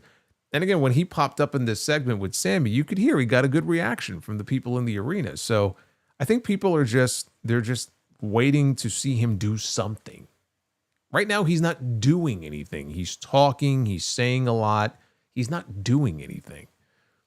So I think people are ready for it. And I hope when he gets the opportunity to go in there against Sami Zayn, for example, but when that call comes and he gets that match or he gets that big opportunity, the onus is on him. He's got to deliver. You know, he's got to go out there. If he goes out there and has a stinker, that's it. You know, after all this and people saying, you know, push Kross, he still has to go out there and be in a position where he can have good matches with these people. So you put him in the ring with Sami Zayn. I mean, it's hard to go in there and have a bad match with Sami Zayn. But see, that's the thing that people, haven't been talking about. When he gets that opportunity, what does he do with it? And I think, he'll make the most of it, but I hope he does, because if it doesn't work out that way, I just don't think that's going to end well for him. So we'll see. And I'm sure he's aware of that. He's just dying. He's dying to get out there and, show people what he can do and try to take full advantage of the opportunity that he's given. He just hasn't had the opportunity yet to go out there. Since he started to build up some momentum and get a buzz around him, he hasn't had the chance to go out there and really do anything. Like the AJ Styles stuff came and went. Where was the match? Where was the follow-up with Logan Paul? There was nothing.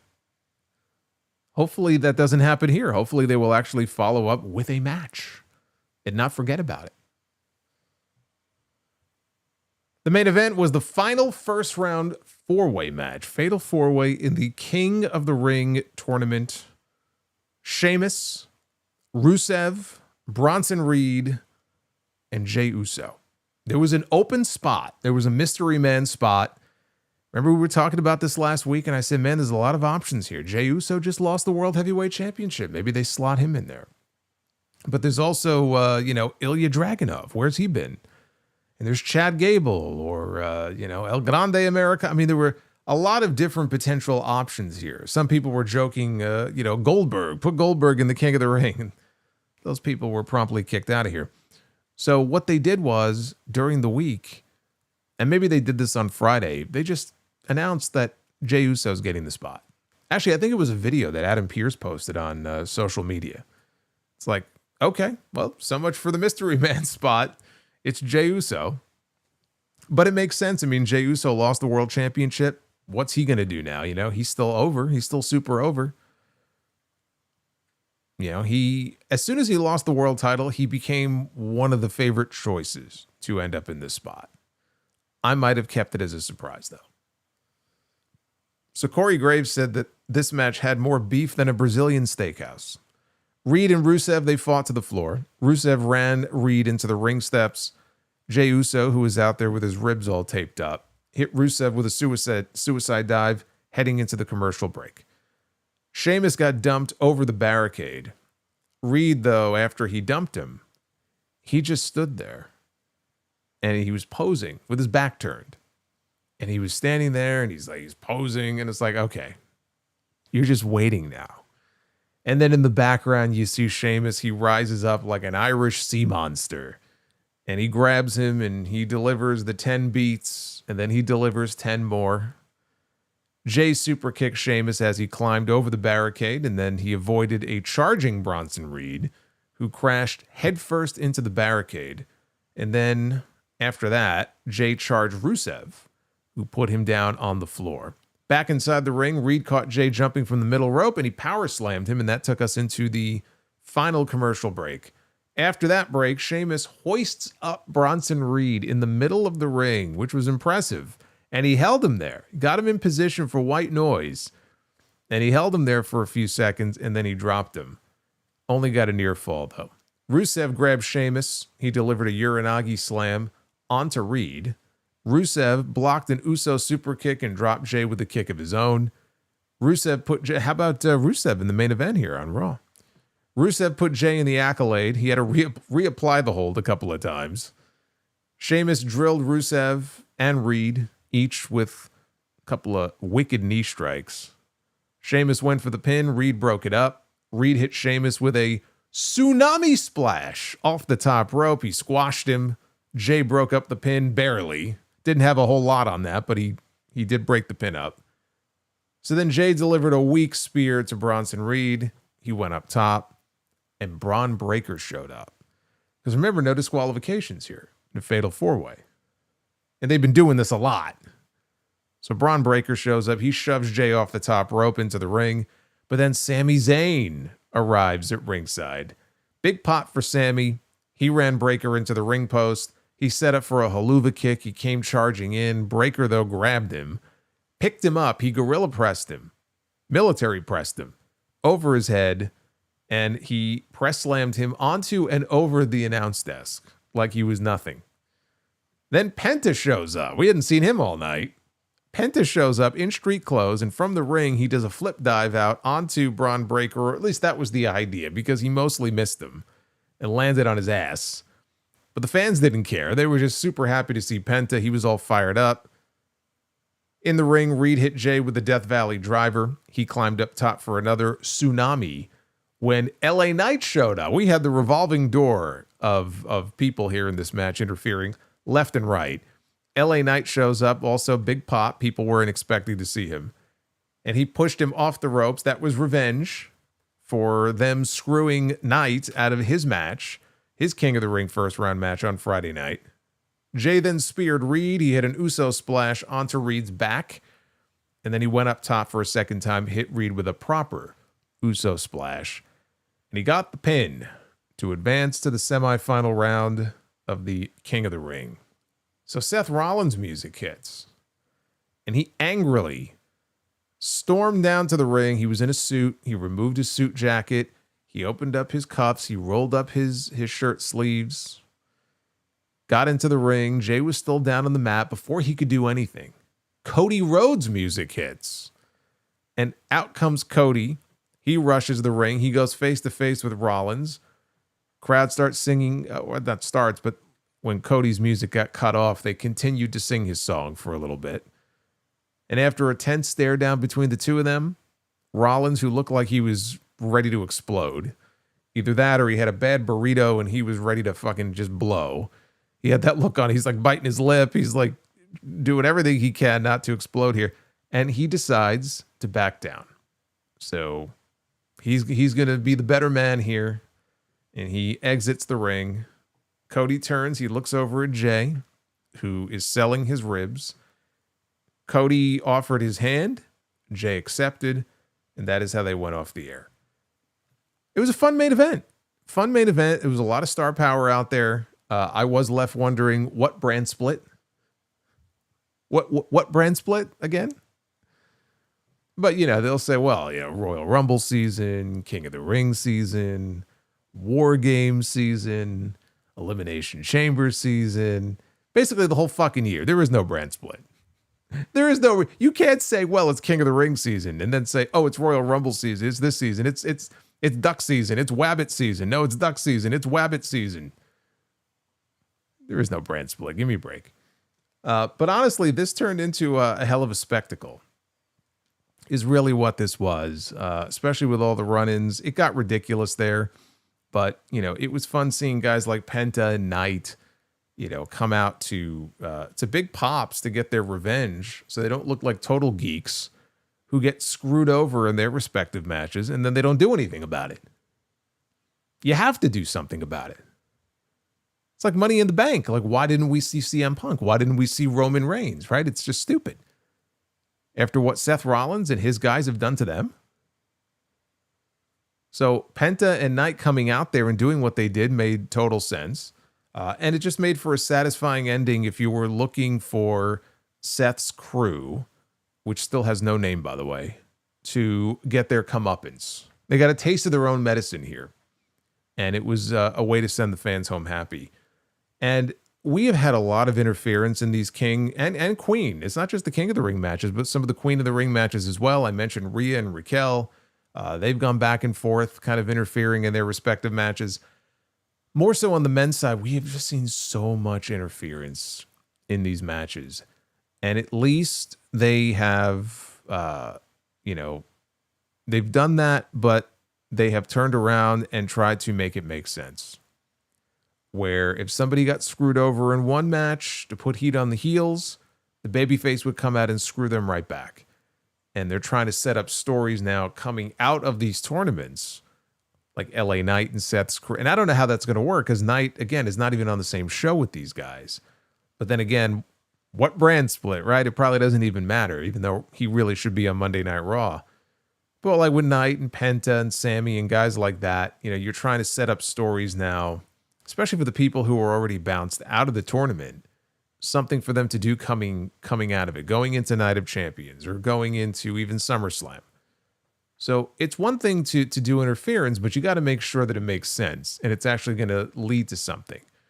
And I feel like in most cases here in this tournament, it has, but it really has been interference overkill, and I know 4 ways and 3 ways, there's no disqualification, but that doesn't mean that like 90% of the fucking matches, you should have people interfering. I mean, it's just Triple H, and not even just the tournament matches, just matches in general. Like Triple H goes way overboard with the interference. So they need to dial that back a little bit, but at least what they did here did make sense. Jey Uso gets the rebound win. He almost had to, coming out of that loss last week. I don't think he needs to win King of the Ring, though.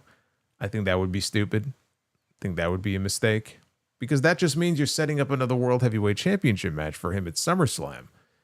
And unless Gunther gets cashed in on between now and then, I don't need to see Gunther and Jey Uso again. Like I said, I don't need to ever see that again. Ever. It's been done to death. Gunther made the most of it. Jay probably had some of his best matches with him, but that's about as good as it's going to get. And it's time to move on from that. But Jey Uso is still alive, and now he moves on to the next round. Now, nobody should be surprised that Jey Uso won this match. You had to know Sheamus and Rusev, who are engaged in a feud of their own right now, were going to fight off, right? Neither one of those guys was going to win this match. So that left Bronson Reed and Jey Uso. Bronson Reed was getting fucked over the minute that he and Braun Breaker started sticking their nose in other people's matches, like LA Knight. So that only left Jey Uso. Nobody should be shocked or, surprised that he would win this match.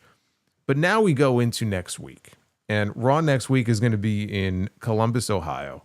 We have the King of the Ring semifinal round, because now it moves to a single elimination format. Cody Rhodes, one-on-one against his former tag team championship partner, Jey Uso. In the Queen of the Ring semifinal, we have Roxanne Perez against Jade Cargill. And we have Becky Lynch against Bayley for the Intercontinental Championship. You look at the final four, right, that we have in the King of the Ring tournament. We have Cody Rhodes, we have Jey Uso, we have Randy Orton, and we have Sami Zayn. There are a lot of possibilities here. You know, you could have Cody Rhodes go to the finals against Sami Zayn, which is where I figured this was headed. You could have Jey Uso win. Jey Uso could beat Cody Rhodes. And maybe there's more interference or a distraction or something happens. But you could have Jey Uso and Sami Zayn. You have the relationship there. You have that long-term built-in relationship, friendship between Jey Uso and Sami Zayn. Everything that Karrion Kross has been saying to Sami, you're going to lose. You're not going to win the championship. You don't have it in you to do what needs to be done. And maybe Sami ends up having a crisis of conscience there. You know, in the finals, he's in there with Jey. He wants to win in the worst way, but like, can he bring himself to, you know, do something underhanded? Can he bring himself to stoop to some dirty tactics to get the job done? Like, you could tell that story, you know, with him if you wanted to.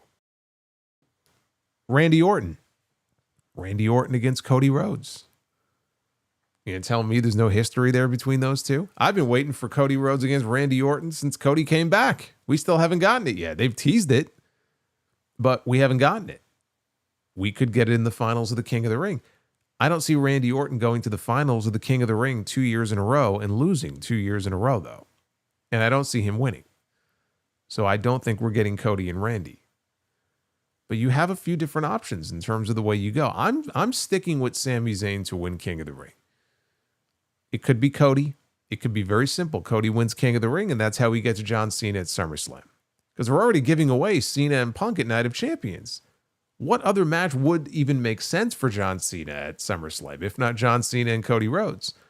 Cody doesn't have to win King of the Ring to get that match, but it would be, you talk about a straight line, it would be the most direct way to get from point A to point B. Just have King Cody. I would rather see Sami win and go with the Sami story that I have talked about and I have pitched before. I know not everybody is a huge Sami Zayn fan, but the vision that I said that I saw, you know, a couple weeks ago, I still think it's alive. I still think there's a good story there to be told. And I mean, I won't be, you know, upset if they don't tell it and they go in a different direction, but I'm still thinking that may be the way they go with this. But you have different options. So I like that. I like that there's different ways this could go. On the Queen of the Ring side, it's Jade Cargill against Roxanne Perez. The winner of that match will meet either Alexa Bliss or Asuka. This one, I don't know. I honestly don't know what they're going to do here. I know most people would look at this field and say, well, this is Jade's to lose, right? It's going to be Queen Jade. And then we get Jade against Tiffany Stratton at SummerSlam. And you've got Naomi with that Money in the Bank briefcase. So yes, I think Jade would have to be the favorite here. And then Naomi would involve herself in some way. Obviously, Naomi and Jade, there's a lot of bad blood there. I would still say don't count out Roxanne Perez. I'm not thinking Jade is a slam dunk guarantee next week. But it would make sense with Naomi running around with Money in the Bank if you had Jade and Tiffany and then she cashed in, let's say, during their match at SummerSlam. Because then you have Alexa Bliss and Asuka on the other side. I don't see either one of them winning. Like the entire thing. If Asuka wins, it sets up Asuka and Io for the championship at SummerSlam, which that is interesting. I just don't know that they're going to do that. I don't get this. I don't get the sense that Asuka is going to win Queen of the Ring just to get us to that match. So I think people who think Jade is going to win are probably right. This one to me is a little bit tougher to call though. I'm not totally sold on Jade winning. So we shall see. I like that there's some unpredictability here. Anybody who tells you they know exactly how it's going to end, I don't think so. I think there's still some doubt there about who's going over at the end of all this. But again, I love that they have once again added that stipulation that the winners will go on to challenge the champion of their respective brand at SummerSlam. I think that's the way it should be every single year. And you don't need King and Queen of the Ring to have its own dedicated event.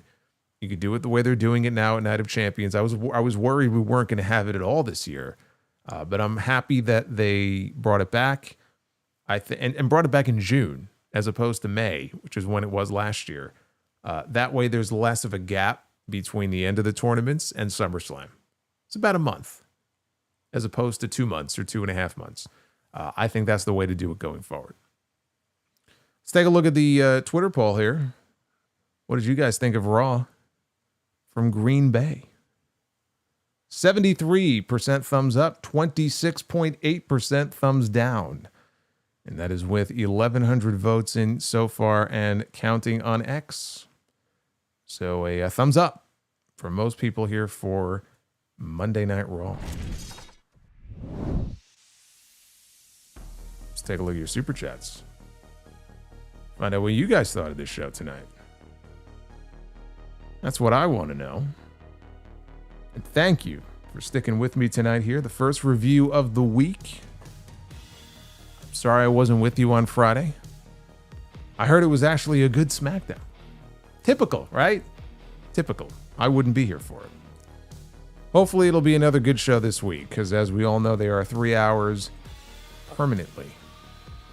There is no return to 2 hours. We got 3 hours of SmackDown every week. If I have to sit through 3 hours of SmackDown, I hope it's at least a good show.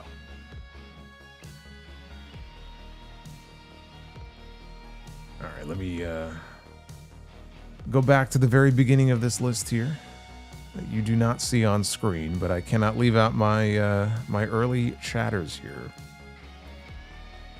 We got the Winston Slip kicking us off tonight, who wants to send his best out to Sidro wherever he may be. Says, feel better soon. That is echoed by myself and I'm sure everybody else in the chat. Sidro, we're thinking about you. We're glad that you're doing better, but it was very scary. Again, if you missed it at the beginning of the stream, Sidro, who is one of our mods and one of our chatters on most of these streams, suffered a heart attack a few days ago, but he made it through. He's okay and doing better, and hopefully he will do what he's told, and he'll stay that way. So, Sidro, we're thinking about you. We have Havili dropping a nearly $200 bomb all the way from Brisbane, Australia. Before I even went live tonight, the red bombs were out. What's up, Solomonster? Shout out from Brisbane. Thoughts on The Undertaker saying on his podcast that WWE didn't have plans for him at WrestleMania 18. And Vince McMahon gave him two choices to face, either Ric Flair or Rob Van Dam. Thanks for everything you do. Thanks for everything you do, Havili. I appreciate that. Yeah, I've told that before, that story. That story's been out there. That isn't anything that's like breaking news. They really didn't have anything rock solid for Undertaker that year, and they gave him that option. He chose to go with Flair because he just thought, man, I could have a WrestleMania match against Ric Flair. All due respect to RVD, I could wrestle him any year. And that's why he made the choice to go with Flair. And they ended up having a pretty good match.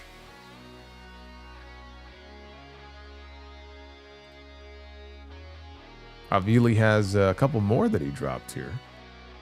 Says, let's just say that there was no Montreal Screwjob, and Shawn Michaels did not leave WWE in 1998. What was the possibility of getting a Bret Shawn match at SummerSlam 98 or at WrestleMania 15? I think the chances of getting another Bret Shawn match were very good. I can't say that it would have been at SummerSlam or WrestleMania. That's impossible to know. I don't know what Bret would have been doing at that point. I don't know what Shawn would have been doing at that point. Would they have wrestled again? Absolutely. I don't know if it would have been at either of those shows. But I have said that I think Bret would have dropped the belt to Austin at WrestleMania 14. He finally would have done, the job for him. I don't know where that would have left Shawn. They didn't do triple threats and fatal four-ways back then, but for, the odd occasion every now and then. They had done them, but they weren't very common.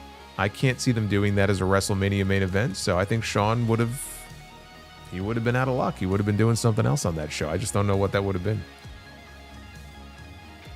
And Havili with one more. Man, he was going crazy here.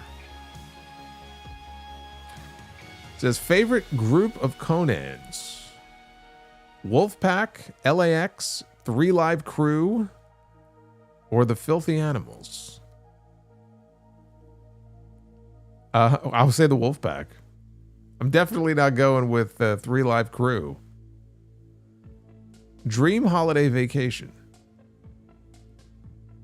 Oh, is that just an open-ended question? I've had friends that have gone to Aruba, and they've always gone back. I've never been. So maybe Aruba. I think that could be fun. Maybe, possibly, one day. It says Solo versus Fatu or Solo, Hikuleo, and JC Mateo against Jacob and the Usos at SummerSlam. You got to do Solo and Fatu. They've been building this up for too long to not do that match first. You got to do that match. And he says, favorite movie. Favorite movie? I mean, I have a bunch of them. Yeah, The Dark Knight. It may be The Dark Knight. The Dark Knight is, if it's not my favorite, it's definitely top 3 for me. Love The Dark Knight. Love Die Hard. Probably one of those two.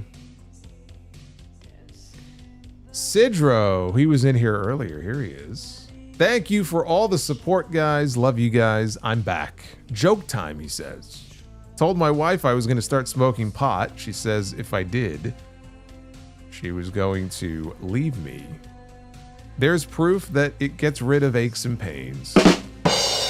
Coming in on a high note. Sidro with the joke. And they say laughter is the best medicine. So there may be something to that. Michelle Moran. Actually, there's another one here from Sidro. Let me go to him first. I bet British people be having sex like, yes, splendid. Ah, indeed. Scrumptious. Carry on. Good heavens. I'm arriving. Hashtag missed you guys. I'm arriving. That was my favorite part. I would like to think that that's what they say. They're very distinguished. Excuse me, miss. I'm arriving. Michelle Moran says, welcome back, Sidro. Sidro jokes rule. Thank you, Michelle. A proper shag. Jamie Dorsch, what is the best Goldberg match? I'm losing my voice here. What is the best Goldberg match and what is the worst? The best Goldberg match is Halloween Havoc 98 against Diamond Dallas Page. The worst Goldberg match is The Undertaker at Super Showdown in 2019, I think it was. 19, right? Most god-awful match of his that I can remember. It's fucking terrible. Just absolutely the shits. And, you know, obviously he hurt himself, and that had a lot to do with it. Whatever you want to blame it on, that match was absolute garbage. And he's lucky he didn't kill The Undertaker. Terrible Dried Chicken. This Dried Chicken says that WWE could be very tempted to do a Nikki Bella versus Io Sky world title match at Evolution since Liv got injured. I don't think that's what they're going to do. I have a confession to make, he says. I miss Rusev as the best man character. My favorite version of Miro.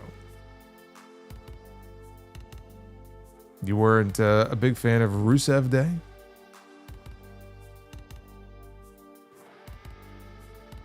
Thank you, brother.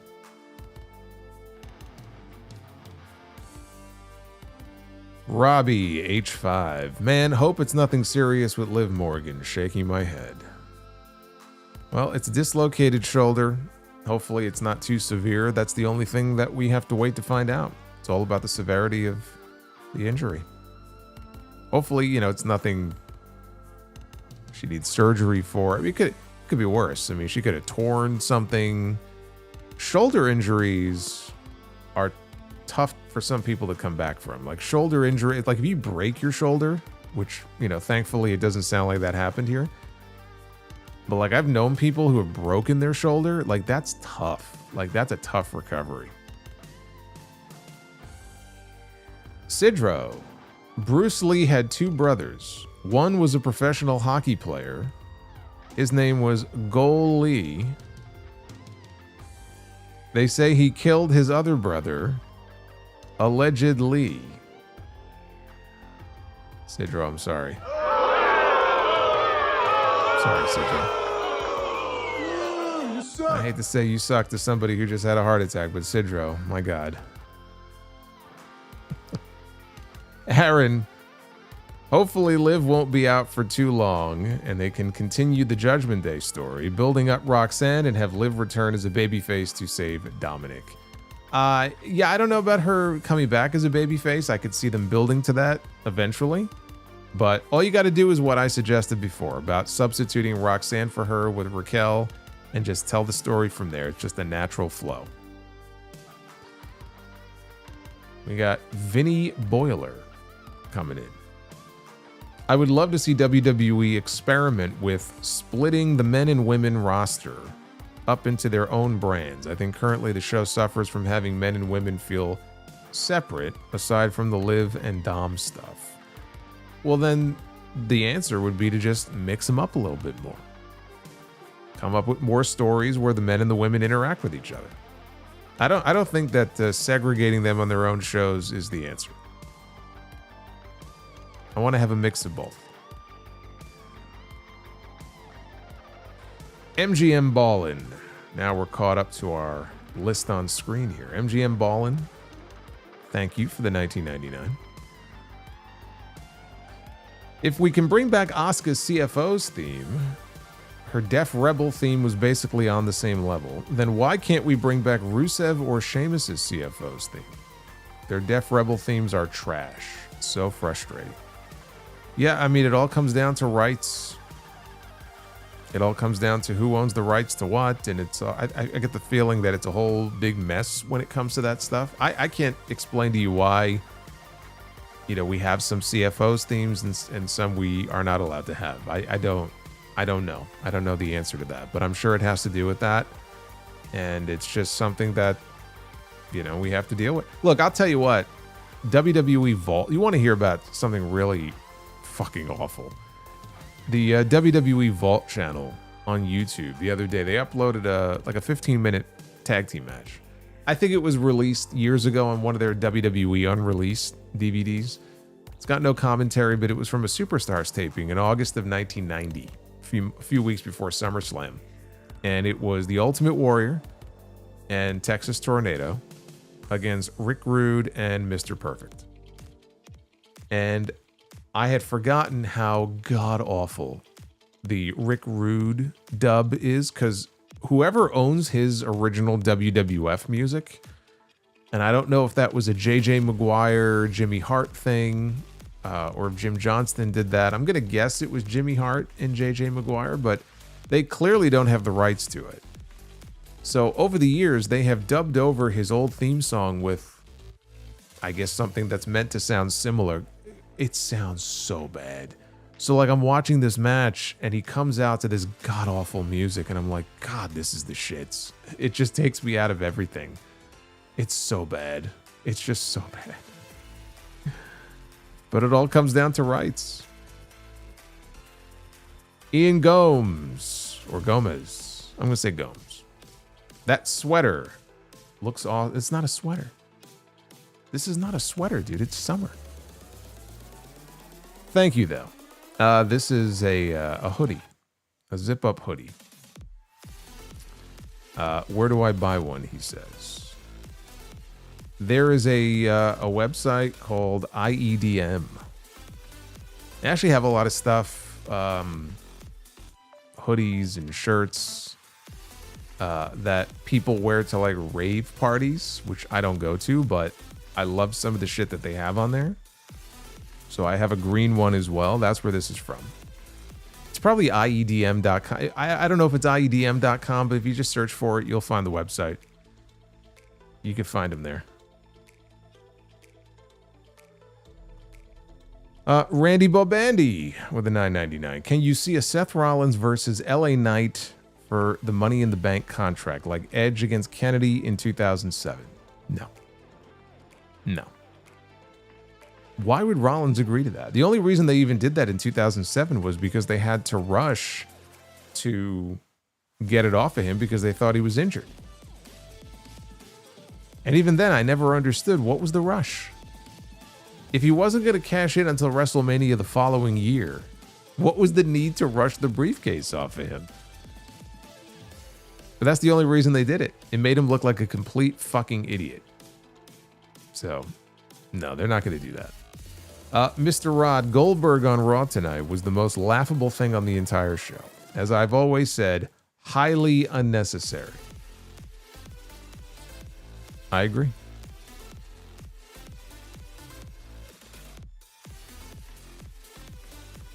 I see Bret Hart in the chat. Says the hoodie is a work of art. Well, I'm sure it has to do with the fact that it's pink and black. That's what drew me into it. Alex with a 25. Brother Solo, hope you and everyone had a great weekend. Was there foreshadowing done at the main event with Cody down the line potentially turning heel and joining Seth's faction? No. I think you're reading a little too much into things. There are a lot of people out there who are really pushing for a Cody heel turn. We know The Rock really wants that, but a lot of fans are like, they look at these things, they're like, oh, is this a tease for a Cody heel turn? Is Cody going heel? No. No, he's not. Cody is going to win the championship back from John Cena because they cannot allow John Cena to end this year with a win at WrestleMania over their new John Cena and not give that win back. And if he's going to do that, Cody ain't going to be a heel. So all you people who were praying and hoping for a Cody heel turn, you'll get one, but it's probably a couple years away. Like, it's not happening this year. It's not happening anytime soon. Nick Grasso. With Liv hurt, what happens to her storylines with Io and the Bellas? The storyline with Io is on hold. And with the Bellas, you could just substitute Roxanne in there.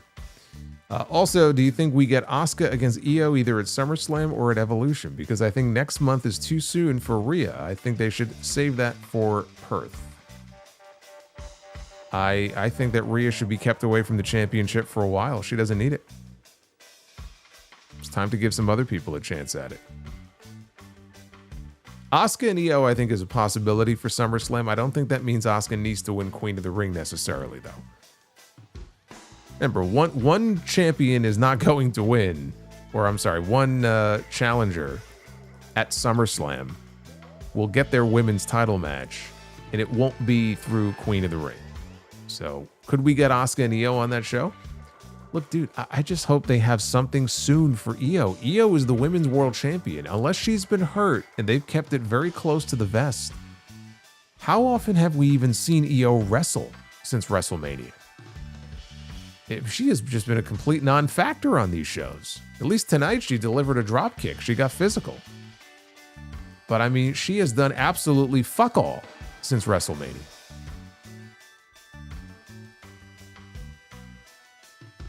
MGM Ballin. As a type 1 diabetic myself, this shout out hits different. Thank you, Solo. I'm going to support them now. Well, that's very cool. And I'm sure Steve will be very happy to hear that. I'll try to flash that again a little bit later. But again, Steve Mello, friend of the channel here, has a couple of sons who are type 1 diabetics. And they are hosting a special event. They have a little fundraiser for it. It's coming up. I think it's a run this Sunday. I put the information up earlier about it if you want to help out or donate in some way. So I'll throw that up again a little bit later, but anything you could do. They are very much appreciative of it. Duff's Vids. Dude, if you put ice on a hot dog, does it become a chili dog? That's a great question. That's a great question to ponder. I hadn't really thought about that. Makes a good point. Hey, Fernando, what's going on, Fernando, in the chat? It's going great. Thank you for asking. Anobi. Poor Kairi. Liv got injured. Must be that darn Pirate's curse of hers. Also, it's the first time on Raw on Netflix that a match ended during an ad break. You know what? I guess so, yeah. I guess that's a little bit of history there. When Zoe got hurt, they just continued it was a triple threat. So they just continued it as a singles match after the break. The match didn't actually end. Little baby Fire Panda with the $51 bomb. In honor of Sidro, I give you a special joke. Which bear is the most condescending? A panda.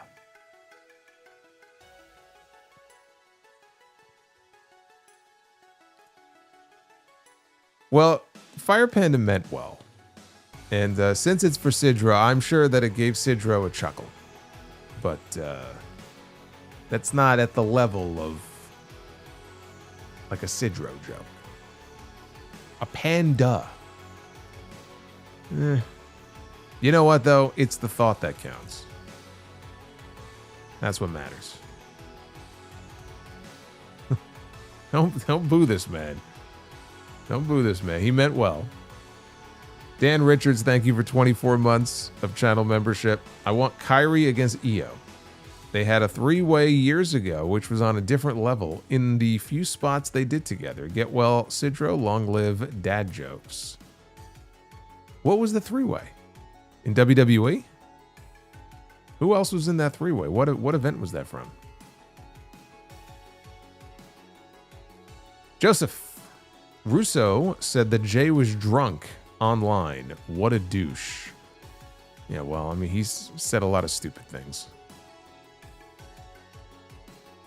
Bobby Means. Jay against Cody in the semis is not going to be an easy call here. I think we get Jay and Sami in the finals, though. As for the ladies, give Asuka and Jade. Well, I mean, hey, as far as potential opponents for Jade, I mean, look, I think with Asuka, I'm more intrigued by that match than I would be Jade and Alexa. I don't know, Jade and Alexa just doesn't make any sense right now to me. It feels like a match that I would not expect them to be doing right now. And Alexa's got her own stuff going on, especially with Charlotte, you know, wherever that's going to go.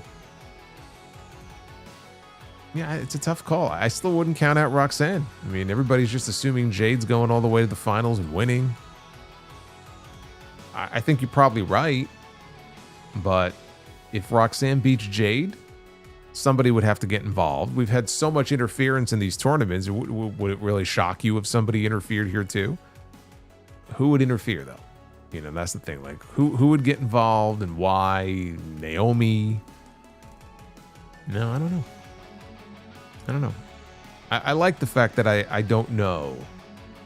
Like, it's not a foregone conclusion looking at these brackets, like who's going to go to the finals and who's going to win. And who. I like it. I like there being some question about what direction they're going to go in with this. Bobby, thank you. Anobi. Corey kept saying Stephanie Vaquer is a well-rounded competitor during the Fatal 4-Way match. Well, most of us knew that she is well-rounded. She is well-rounded. She is a woman of great skill. She's a very well-rounded competitor. Randy Bobandy with a $100 super chat. Everything about a wrestler is important, especially when it comes to getting over with the fans. So my question is, rank these things that you think matters most. A wrestler's name, entrance music. I am the one. Shut the fuck up. Gimmick, Fuck that tree. Cut that shit down.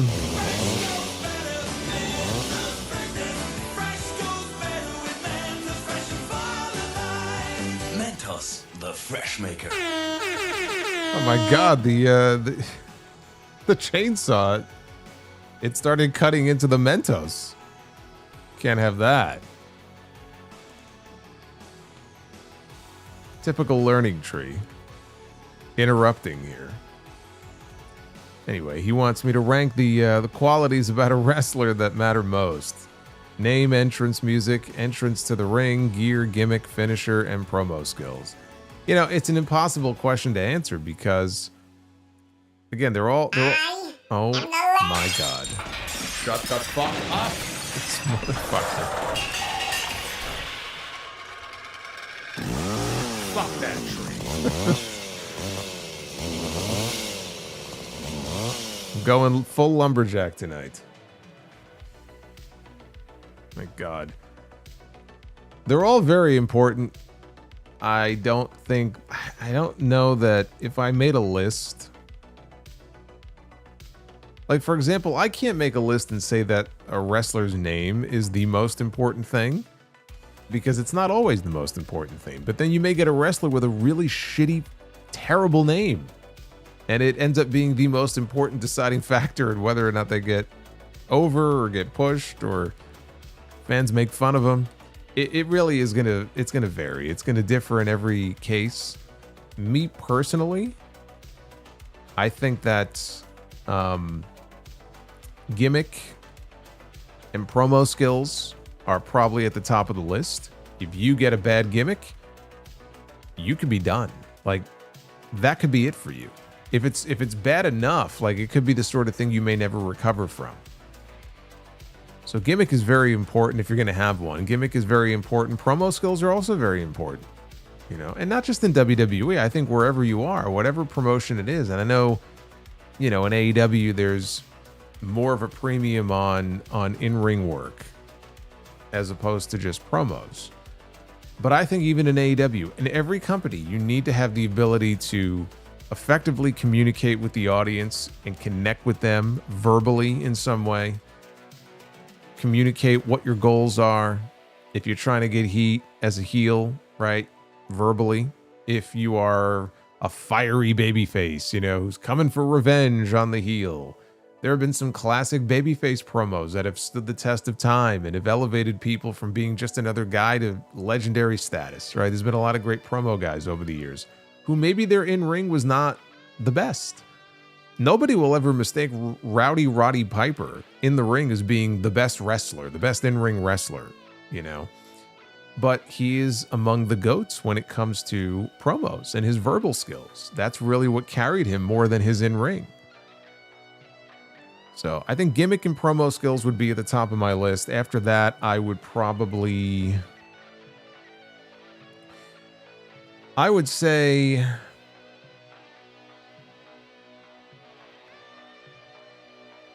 entrance. Some people are looked at as just an entrance. People say that about Jey Uso. Entrance is pretty important.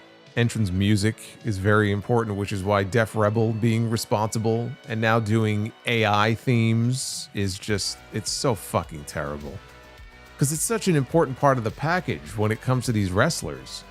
And they're just getting shortchanged by the company for whatever reason. You know, they just don't want to invest, you know, in better music and a better system for music. It seems like they just want to cheap out on things and get things in the cheapest, you know, least expensive way possible and just mass produce songs. And I think that's awful. I think that's terrible because theme music is very important. I think of everything you've listed here, if I had to put something at the very bottom of the list as maybe the least important out of everything you mentioned here, it might be the gear. And gear is important too, but I don't know that I would rank it above any of these other things. But thank you for the question. Alex says the Super Show Mexico event WWE is doing next month on the 27th and the 28th. Are they pay-per-views or more like TV specials? They have some big names on the cover. I don't think they're PLEs. I have to look into it a little bit more, but my understanding is that I think they're just shows for the market. I don't know that they're airing anywhere in the States. But I don't have the dates in front of me. I don't think, are any of them like a Monday or a Friday or anything? I don't know. Again, I was away this weekend, so I'm a little behind on some of that stuff. Abyssal Zones. What did you think of the opening segment on SmackDown? Did LA Knight hold his own with Cena, Cody, and Orton? Was it a sign that he's not getting forgotten? Yeah, I think he held his own. I think it's good for him that he's still in the mix. Like, he was there tonight, getting involved in the main event. That's great.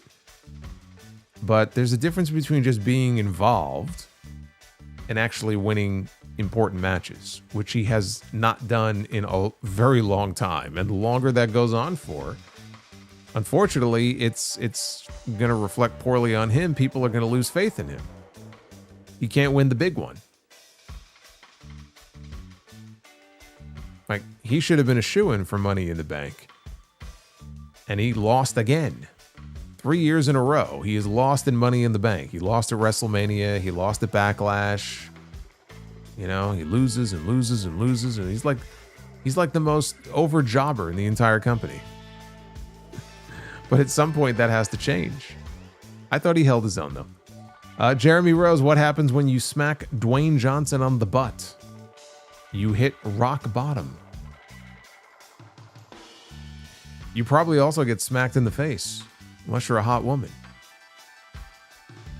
That's probably what happens. Duff's Vids.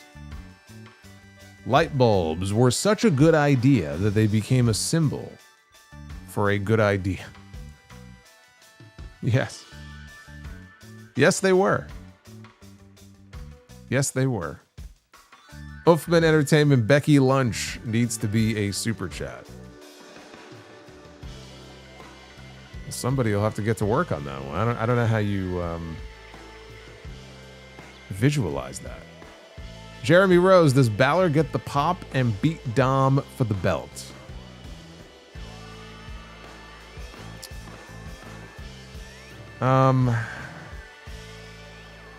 Does Balor beat Dom for the belt? It's a good question.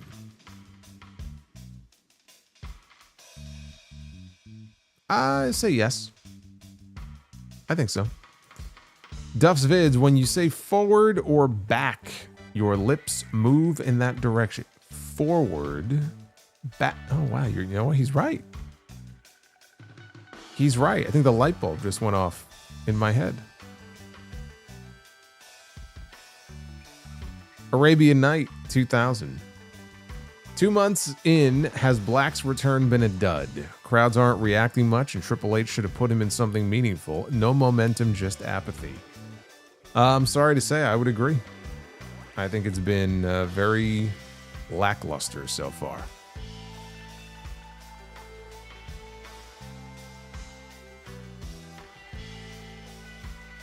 Duff's Vids, if one teacher can't teach all subjects, then why is one child expected to study all subjects? Boy, we are getting very deep with some of these tonight, aren't we?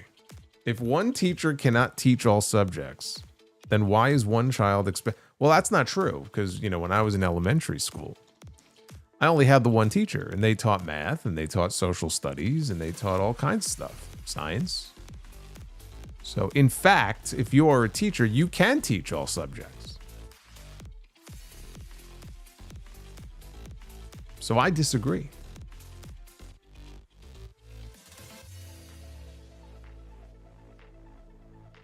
Number one, Homo sapien with 9 months of channel membership. My wife told me to stop acting like a flamingo, so I had to put my foot down. Thanks for the hard work, Solo. You're very welcome. Have the best moveset. Flamingo, you say? Arabian Night 2000. Bayley needs a refresh. I think a change of scenery is badly needed. Oh.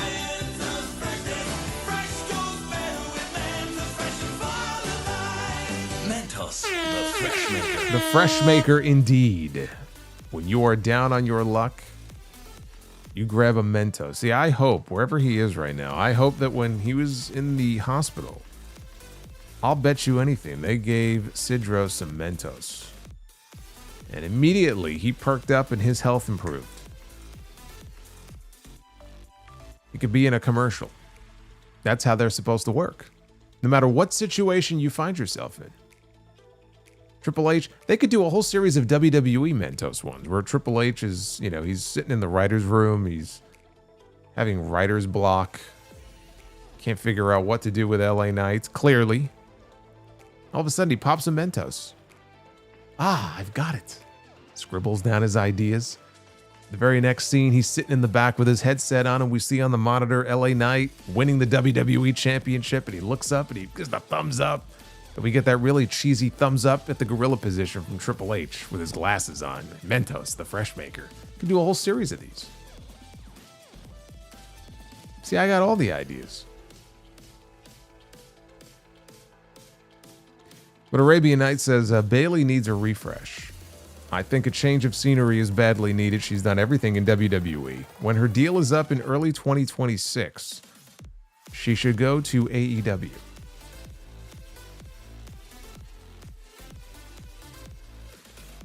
I could see her wanting to go there and work with Mercedes.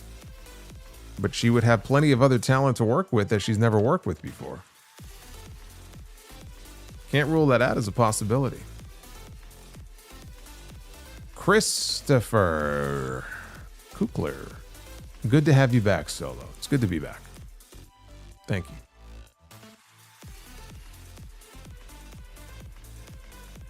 you.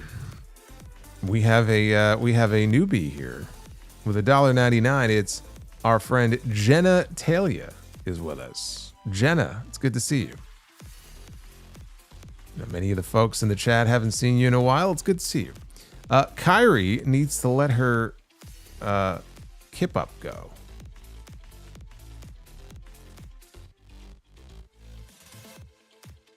Thank you, Jenna. Navy 4181. How did Gunther's favorite wrestler, Bill Goldberg, not end up with any burn marks after standing in the middle of all those sparks during his WCW entrances? Well, Goldberg used to wet himself. He used to wet him. I don't mean in that way. He used to wet himself before he would go out there on stage. I don't, you know, I mean, I can't get that visual out of my head now. Goldberg would wet himself before he went out to the ring every night. It was cool, though. I mean, it was a badass entrance, and then he would blow smoke out of his nostrils. Look like a dragon. Jeremy Rose. Give me Brett interference to cost Goldberg. That'd be great. They should make Brett the special referee for the match.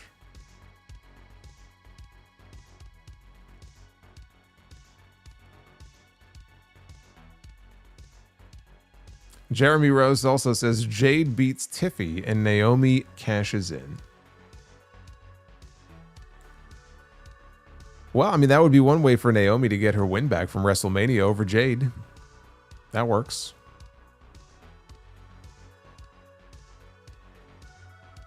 Markel says, hey, Solo. Hey, Markel. I hope you're doing well. Ian Gomes. Hoodie, sweater, potato. Same thing. It ain't the same thing.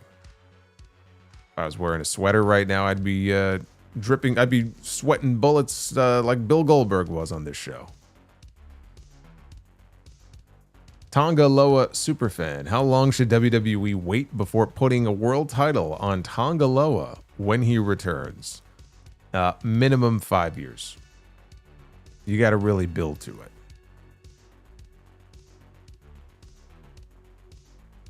Brandon Vasquez, the $10 super chat. Hey Mets, it's Tiffy time. That first pitch encapsulates the Mets' last 39 years. Their season is cursed for the rest of the way now. Sorry, Solo. When I first saw that, I automatically thought of you. Yeah, she almost, it was almost as if she was intentionally trying to hit a photographer with that baseball. I don't know where she was throwing that.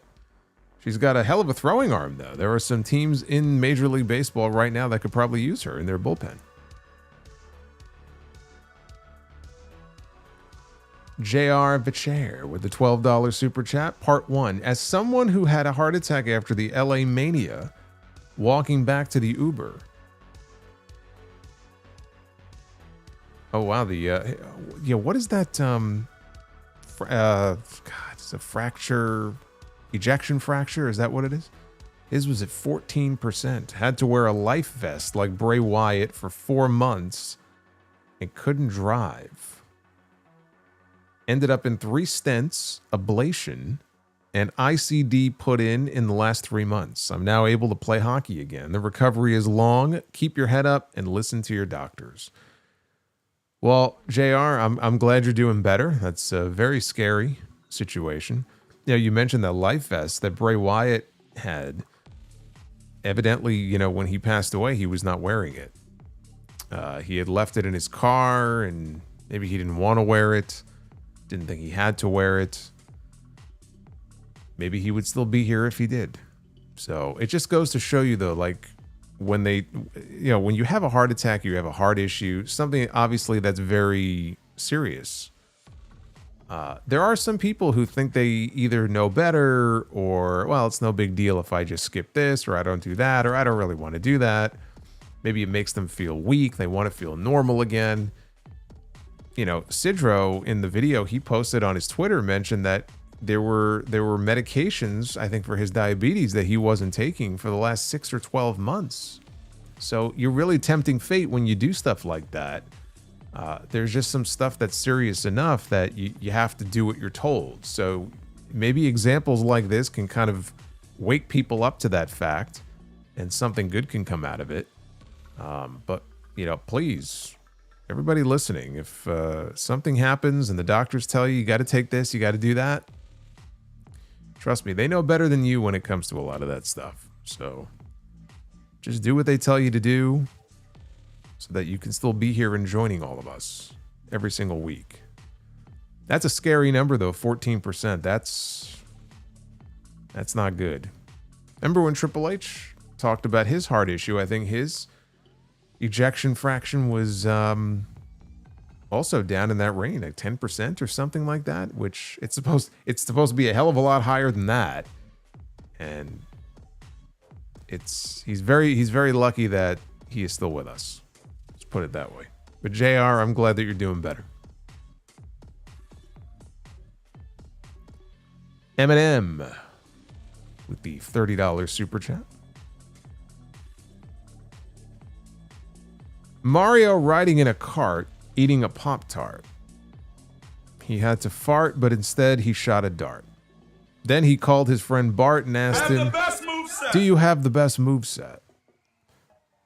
And then he asked him, "Do you want to come over and watch Heart to Heart? I will now see my way out with my Mentos."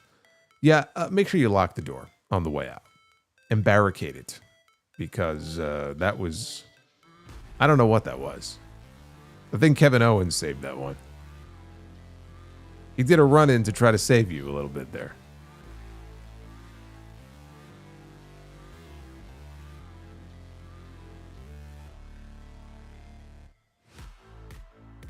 Tongaloa Superfan with the $20 super chat. Solo, I have one piece of advice for you. Whenever you're faced with a tough decision in life, always think, what would Tongaloa do if he was in my shoes? I wouldn't be where I am now without following this advice. How about I ask myself that question, and then when I get the answer, I do the exact opposite? I think that would work out better for me. I do.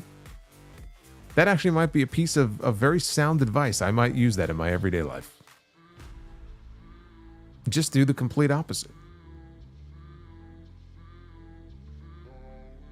Duff's Vids, my wife just yelled at me, "You jerk. You haven't listened to a single word I've said, have you?" What a strange way to start a conversation. Joke for Sidro. Take your meds, brother.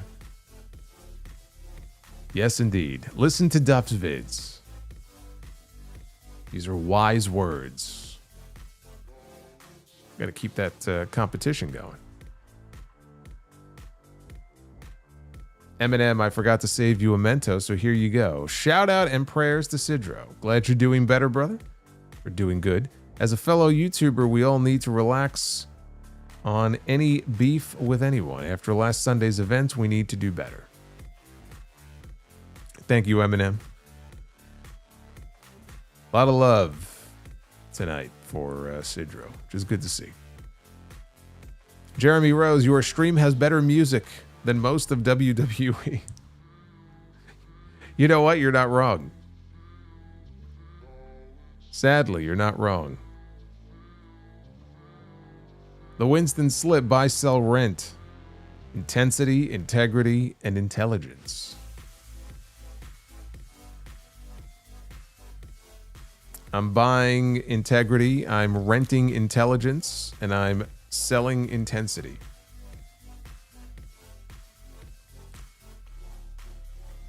Lou says, missed you this weekend, big bro.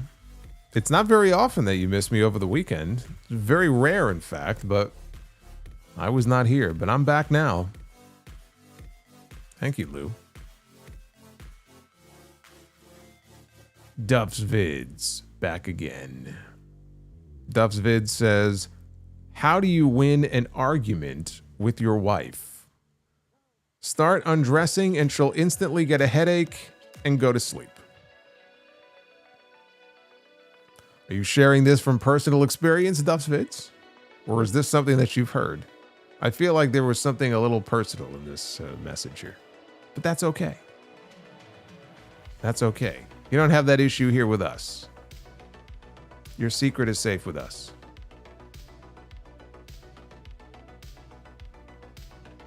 Alex says, out of the new Goldberg merch, which one do you want for Christmas so we can all buy it for you? Oh, you know what? That's quite unnecessary. I feel the love right here on YouTube, and that's perfectly fine with me, and I got some in this mug right here.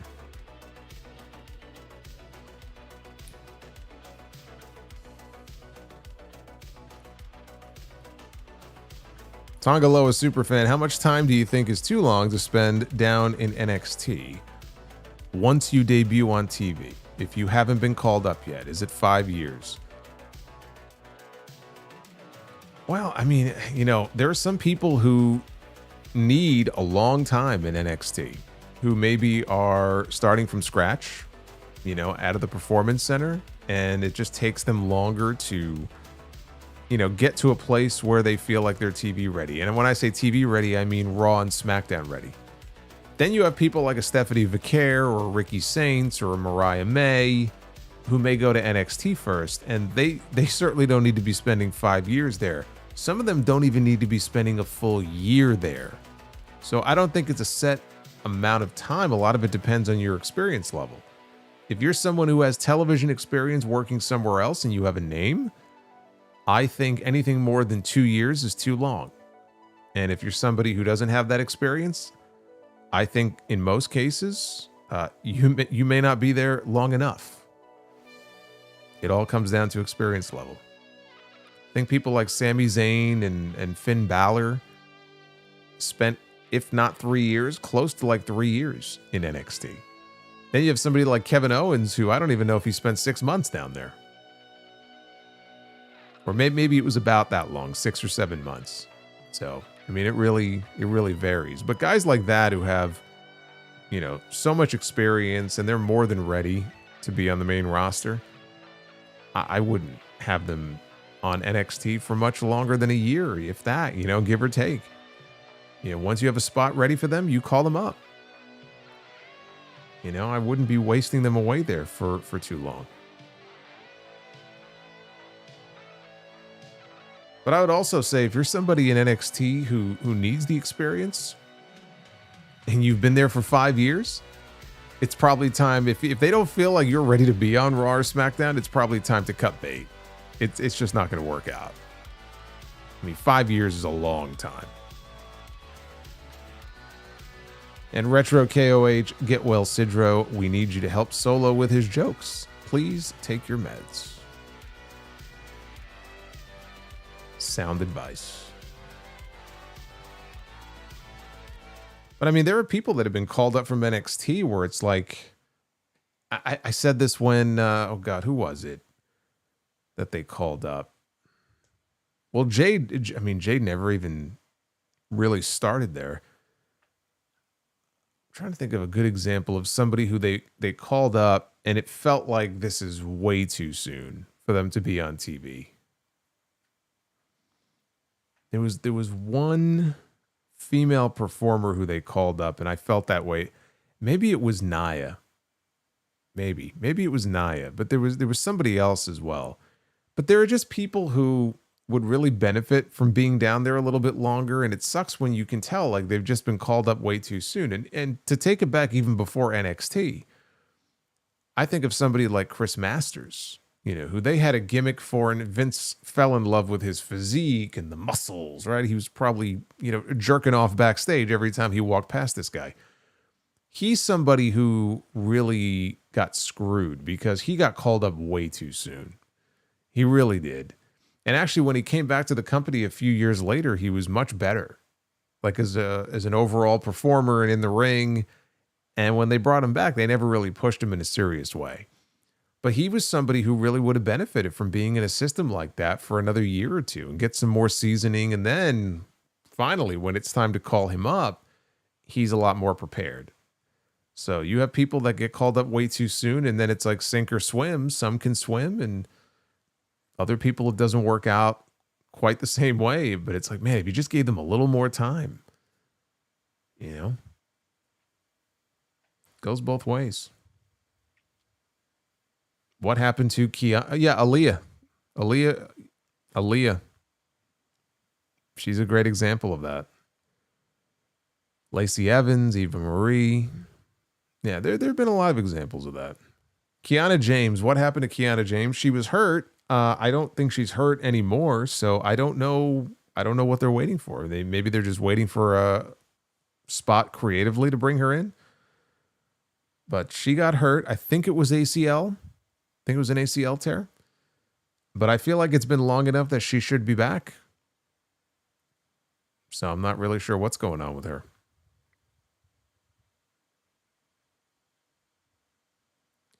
Drew McIntyre. Can we get Sound of Gamer of you as Shaq in 2K25? Me as Shaq? Is Shaq in 2K25? I thought Tyrese Halliburton was in 2K25. Are you telling me Shaq is in there as well?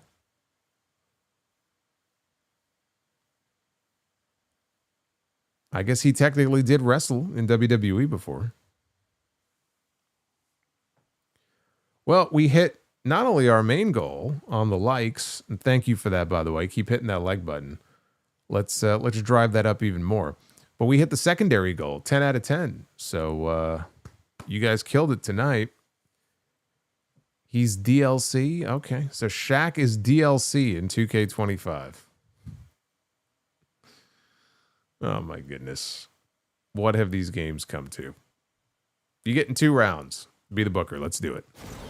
Ladies and gentlemen, it is now time. It's El Grande Americano with his Fireball branded ladder. Good grief. What will they not brand?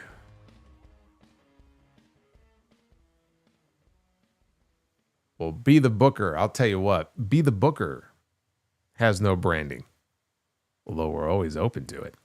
All right, let's do round number 1 here. We'll start off with Tag Team Be the Booker. Usually the way we do it here.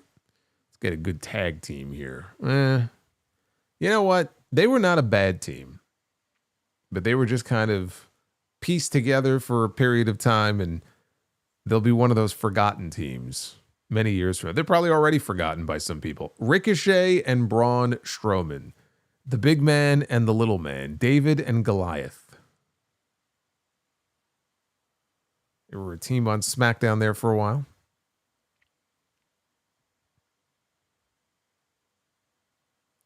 Yes, Shaq went through a table that was in AEW, though, not WWE.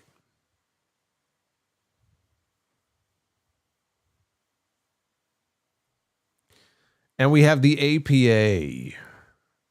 Farouk and Bradshaw against Ricochet and Braun Strowman.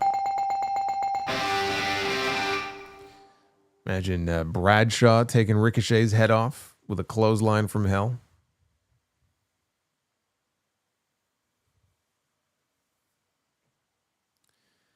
All right, well, we give that. I give that a bell.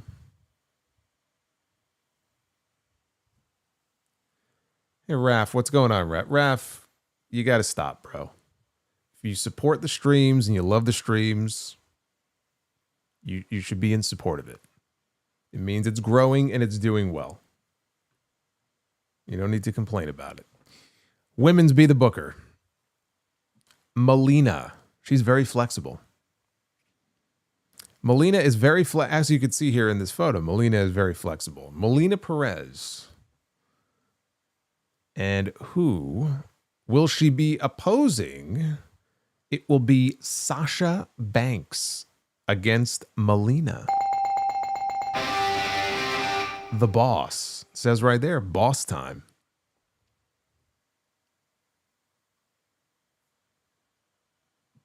APA equals always pounding ass. That was a real t-shirt, by the way. That was the Attitude Era, is what that was. Think the APA approved that shirt? I'm gonna say no on that one. All right, we're 2 for 2. Main event time. Our first main event, hero of the evening. Sasha is flexible. Yes, Sasha is flexible, but she's not quite as flexible as Melina. We have Kota Ibushi, the former IWGP and IWGP Intercontinental Champion. Man, what happened to Ibushi, man? I miss this Ibushi. He was phenomenal. You know who else is phenomenal? AJ Styles. Let's get an AJ Styles Ibushi match. Instead, it'll be Kota Ibushi against the scapegoat, Jack Perry. You know what?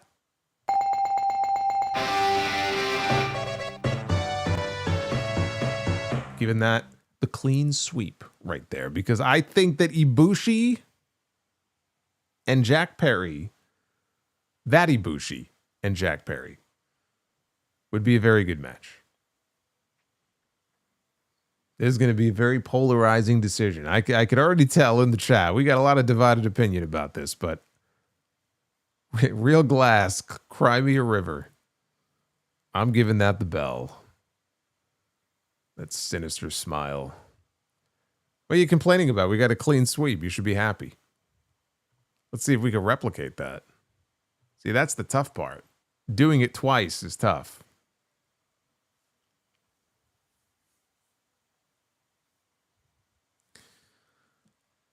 Ibushi got a blow-up doll. Oh, yeah, I mean, come on. If he could wrestle Yoshihiko, the blow-up doll, then he could certainly have a good match with Jack Perry. Where the hell is Jack Perry? Says, I am Groot. I don't know, but if they're saving him to interfere in that main event at All In, I'm done. I'm just done. If he costs Hangman Page at All In and that's how they end that match, I'm done.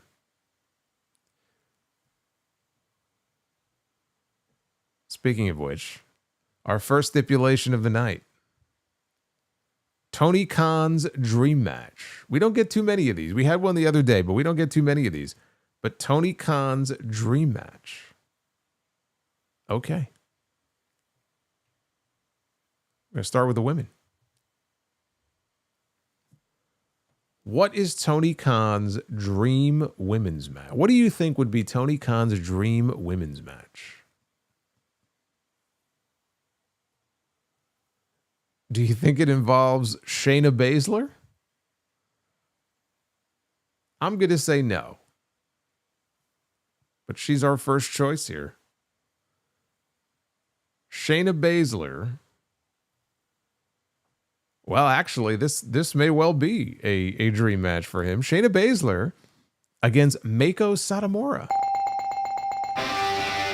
The Ace of Spades against the legend herself, who just retired back at the end of April. Meiko Satomura.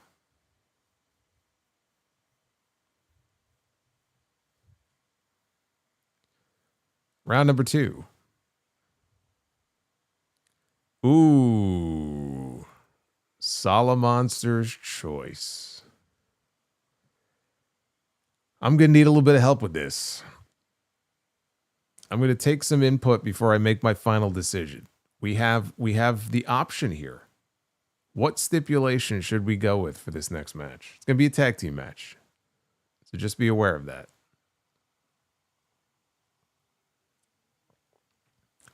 What kind of match do we want to have with the tag teams? Pick smart. I always pick smart. All right. Why don't we do a tag team? Now it's Solomonster and his doll. Yeah, I'm playing with my dolls now. Don't say dolls. They'll get very, very upset if you don't say action figures. If you say dolls. We're going to do a tag team Inferno match. I have decided. We're doing tag team Inferno. Somebody is going to burn.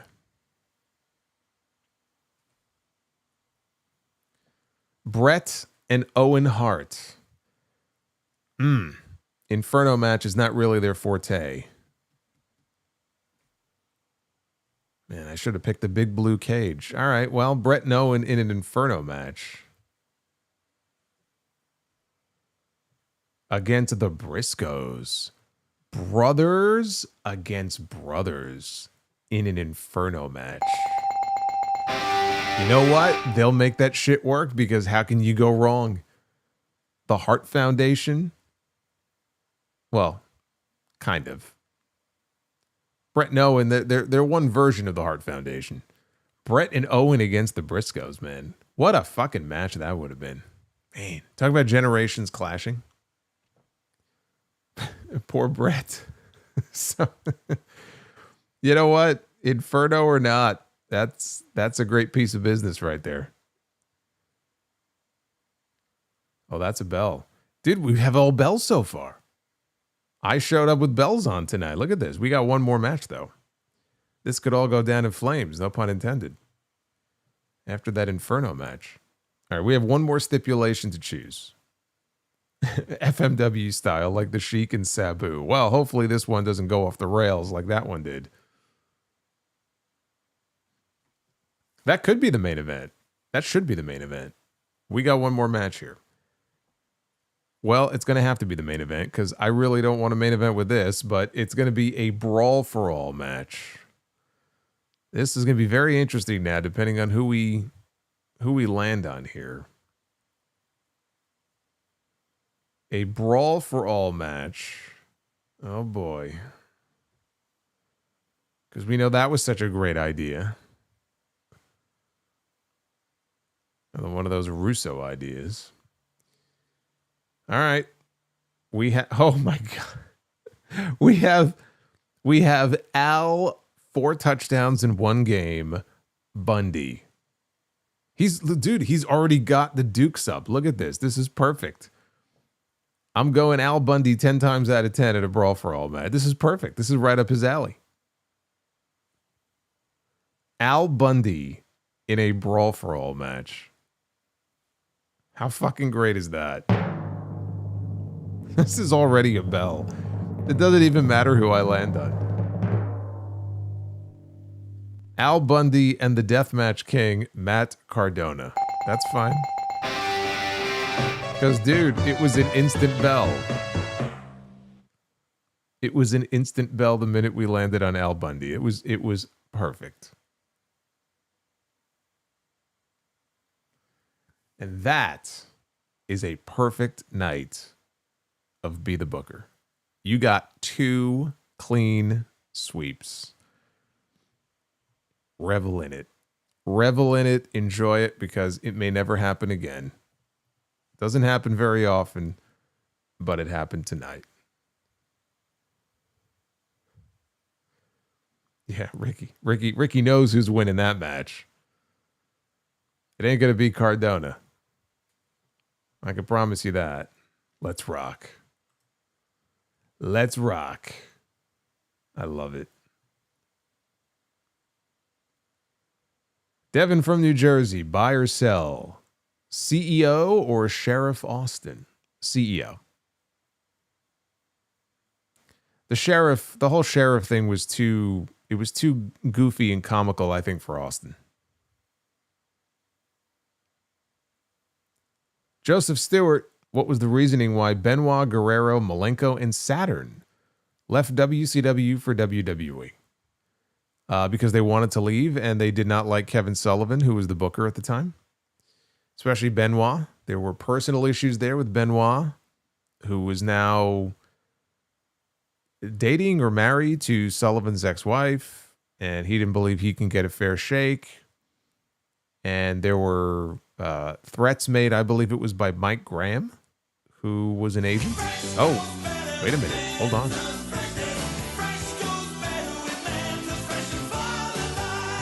Mentos, the fresh maker. Leopoldo coming in the clutch here with another $30 Mentos, the fresh maker super chat. Leopoldo, what's going on, man?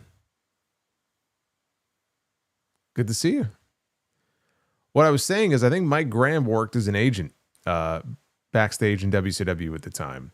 And supposedly he had threatened, I think, Benoit, if not all of them. And I think they were able to use that threat as a way to get out of their contracts, or else they probably would have had a hell of a lawsuit against WCW. So that's why they were all given their release. And they walked right on into WWE. I remember that first night when they walked out, they were in the front row on Raw. What a big deal that was.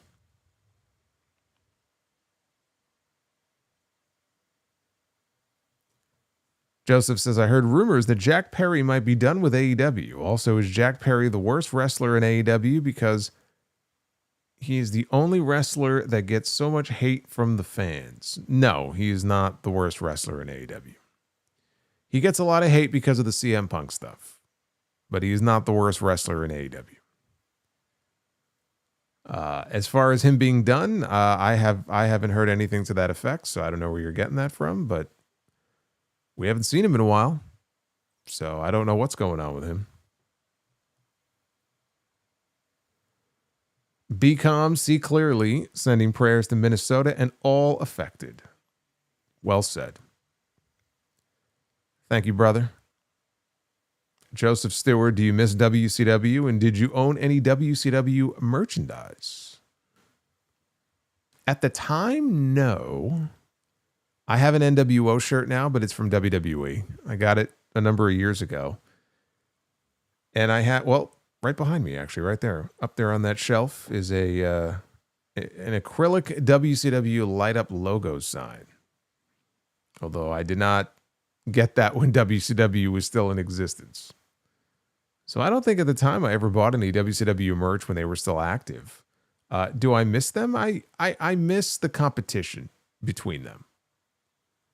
I do. When WCW was at its best, I miss that. When WCW was at its worst, it was sad and it was just god awful. But I miss the competition between the two companies and people jumping ship and competing live on Mondays and not knowing what was going to happen. That's what made the Monday Night War period so much fun. If you lived through it, you know what I'm talking about. Like it was an unpredictable, fun time to be a wrestling fan.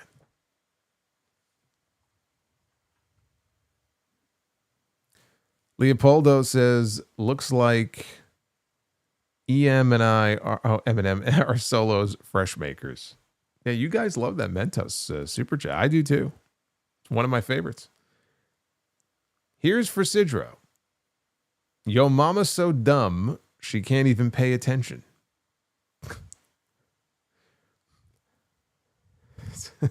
That's pretty good. Yo, mama's so fat when she walked past the TV. I missed 3 episodes. I await your first ever Yo Mama joke, Sidra. Much love. Yo mama's so dumb she can't even pay attention. Okay, so that popped me. Navy 4181, my first live wrestling event was 1990 at the Freeman Coliseum in San Antonio. The main event was Mr. Perfect and Rick Rude against Texas Tornado, the Ultimate Warrior. Is it the match that's up right now? On the Vault that I mentioned? That was early August. That was like the first week in August in 1990. That might have been the show you went to. And Joseph Stewart, what was the whole idea of Hogan laying down for Sting at Halloween Havoc in 99? I think it was just one of those stupid, just dumb angles to try to just work people into believing it was a shoot. I don't even honestly remember what the purpose or the end goal of that was. By that point, WCW was already dying. They had been injected with a lethal dose of poison that was slowly coursing through its veins. So I honestly don't remember the entire story behind it, but whatever it was stupid. It was very dumb. Actually, I think that might have been the first event that Russo had some control over. I don't know that that was the first show that he completely wrote himself, because that was the month that he first came in. So the show was probably already booked, but he had control over it. And so it wouldn't shock me if that was a Russo idea. It really wouldn't. That was right, like literally the month I think he came in. BCOM see clearly finally caught a Raw and Nick Khan cut it out. Finally caught a Raw and Nick Khan cut it out? The hell does that mean?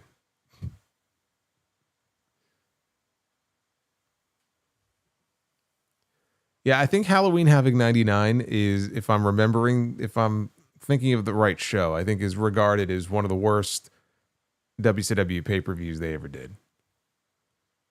If I'm remembering the right show.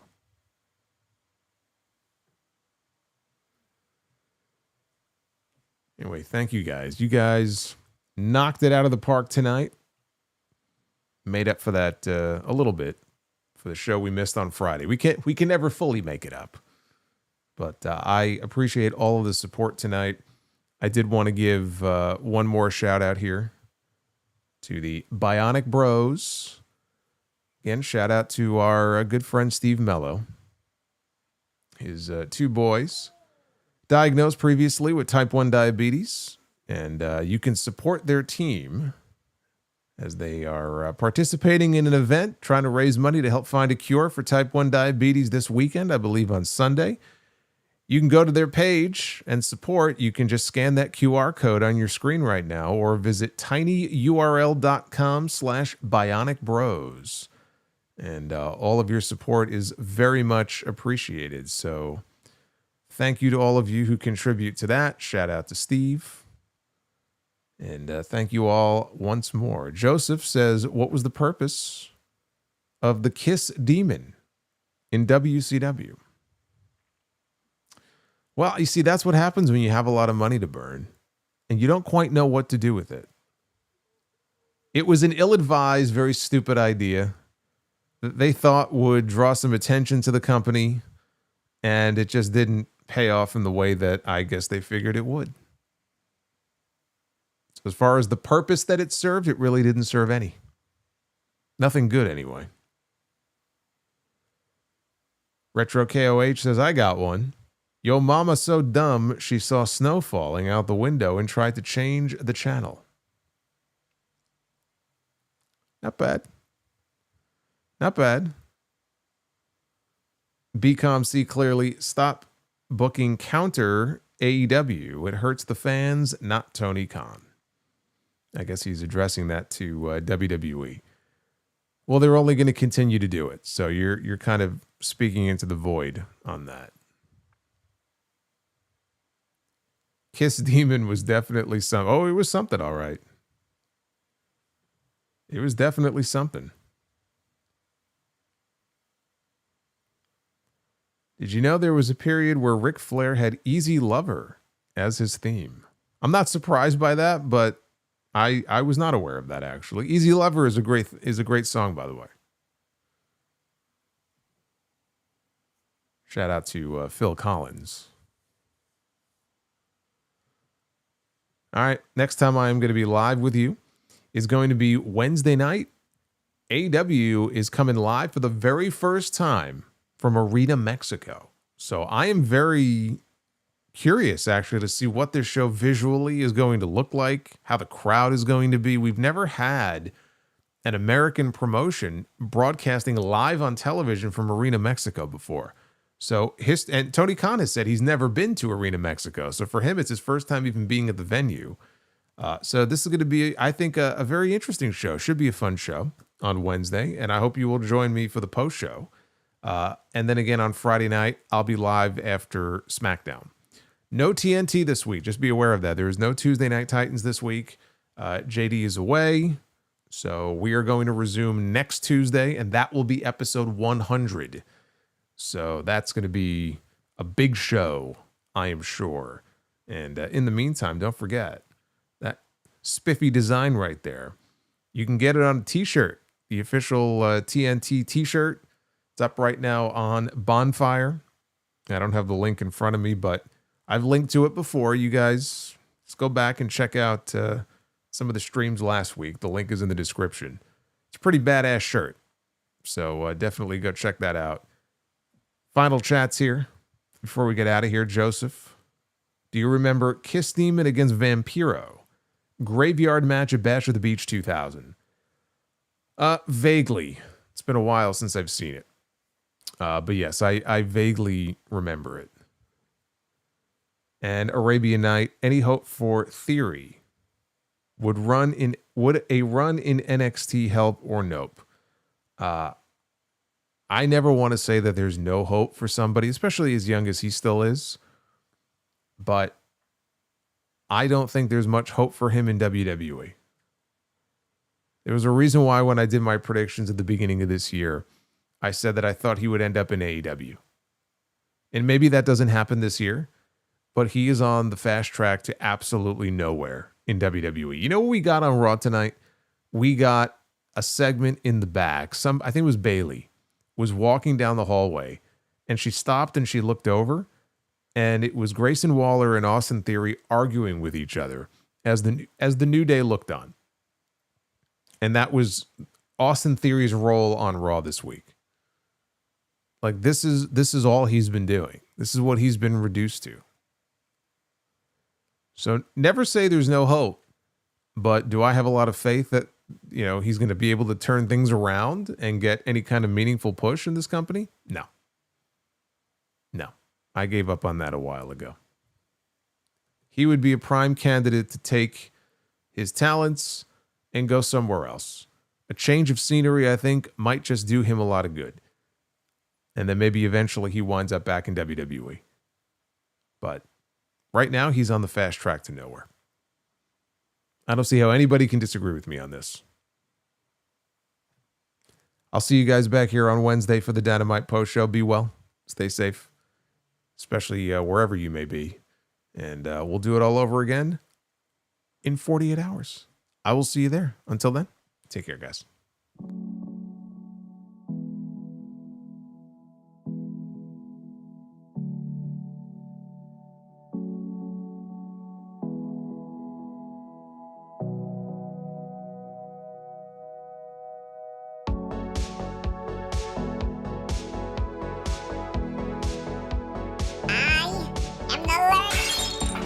Shut the fuck up.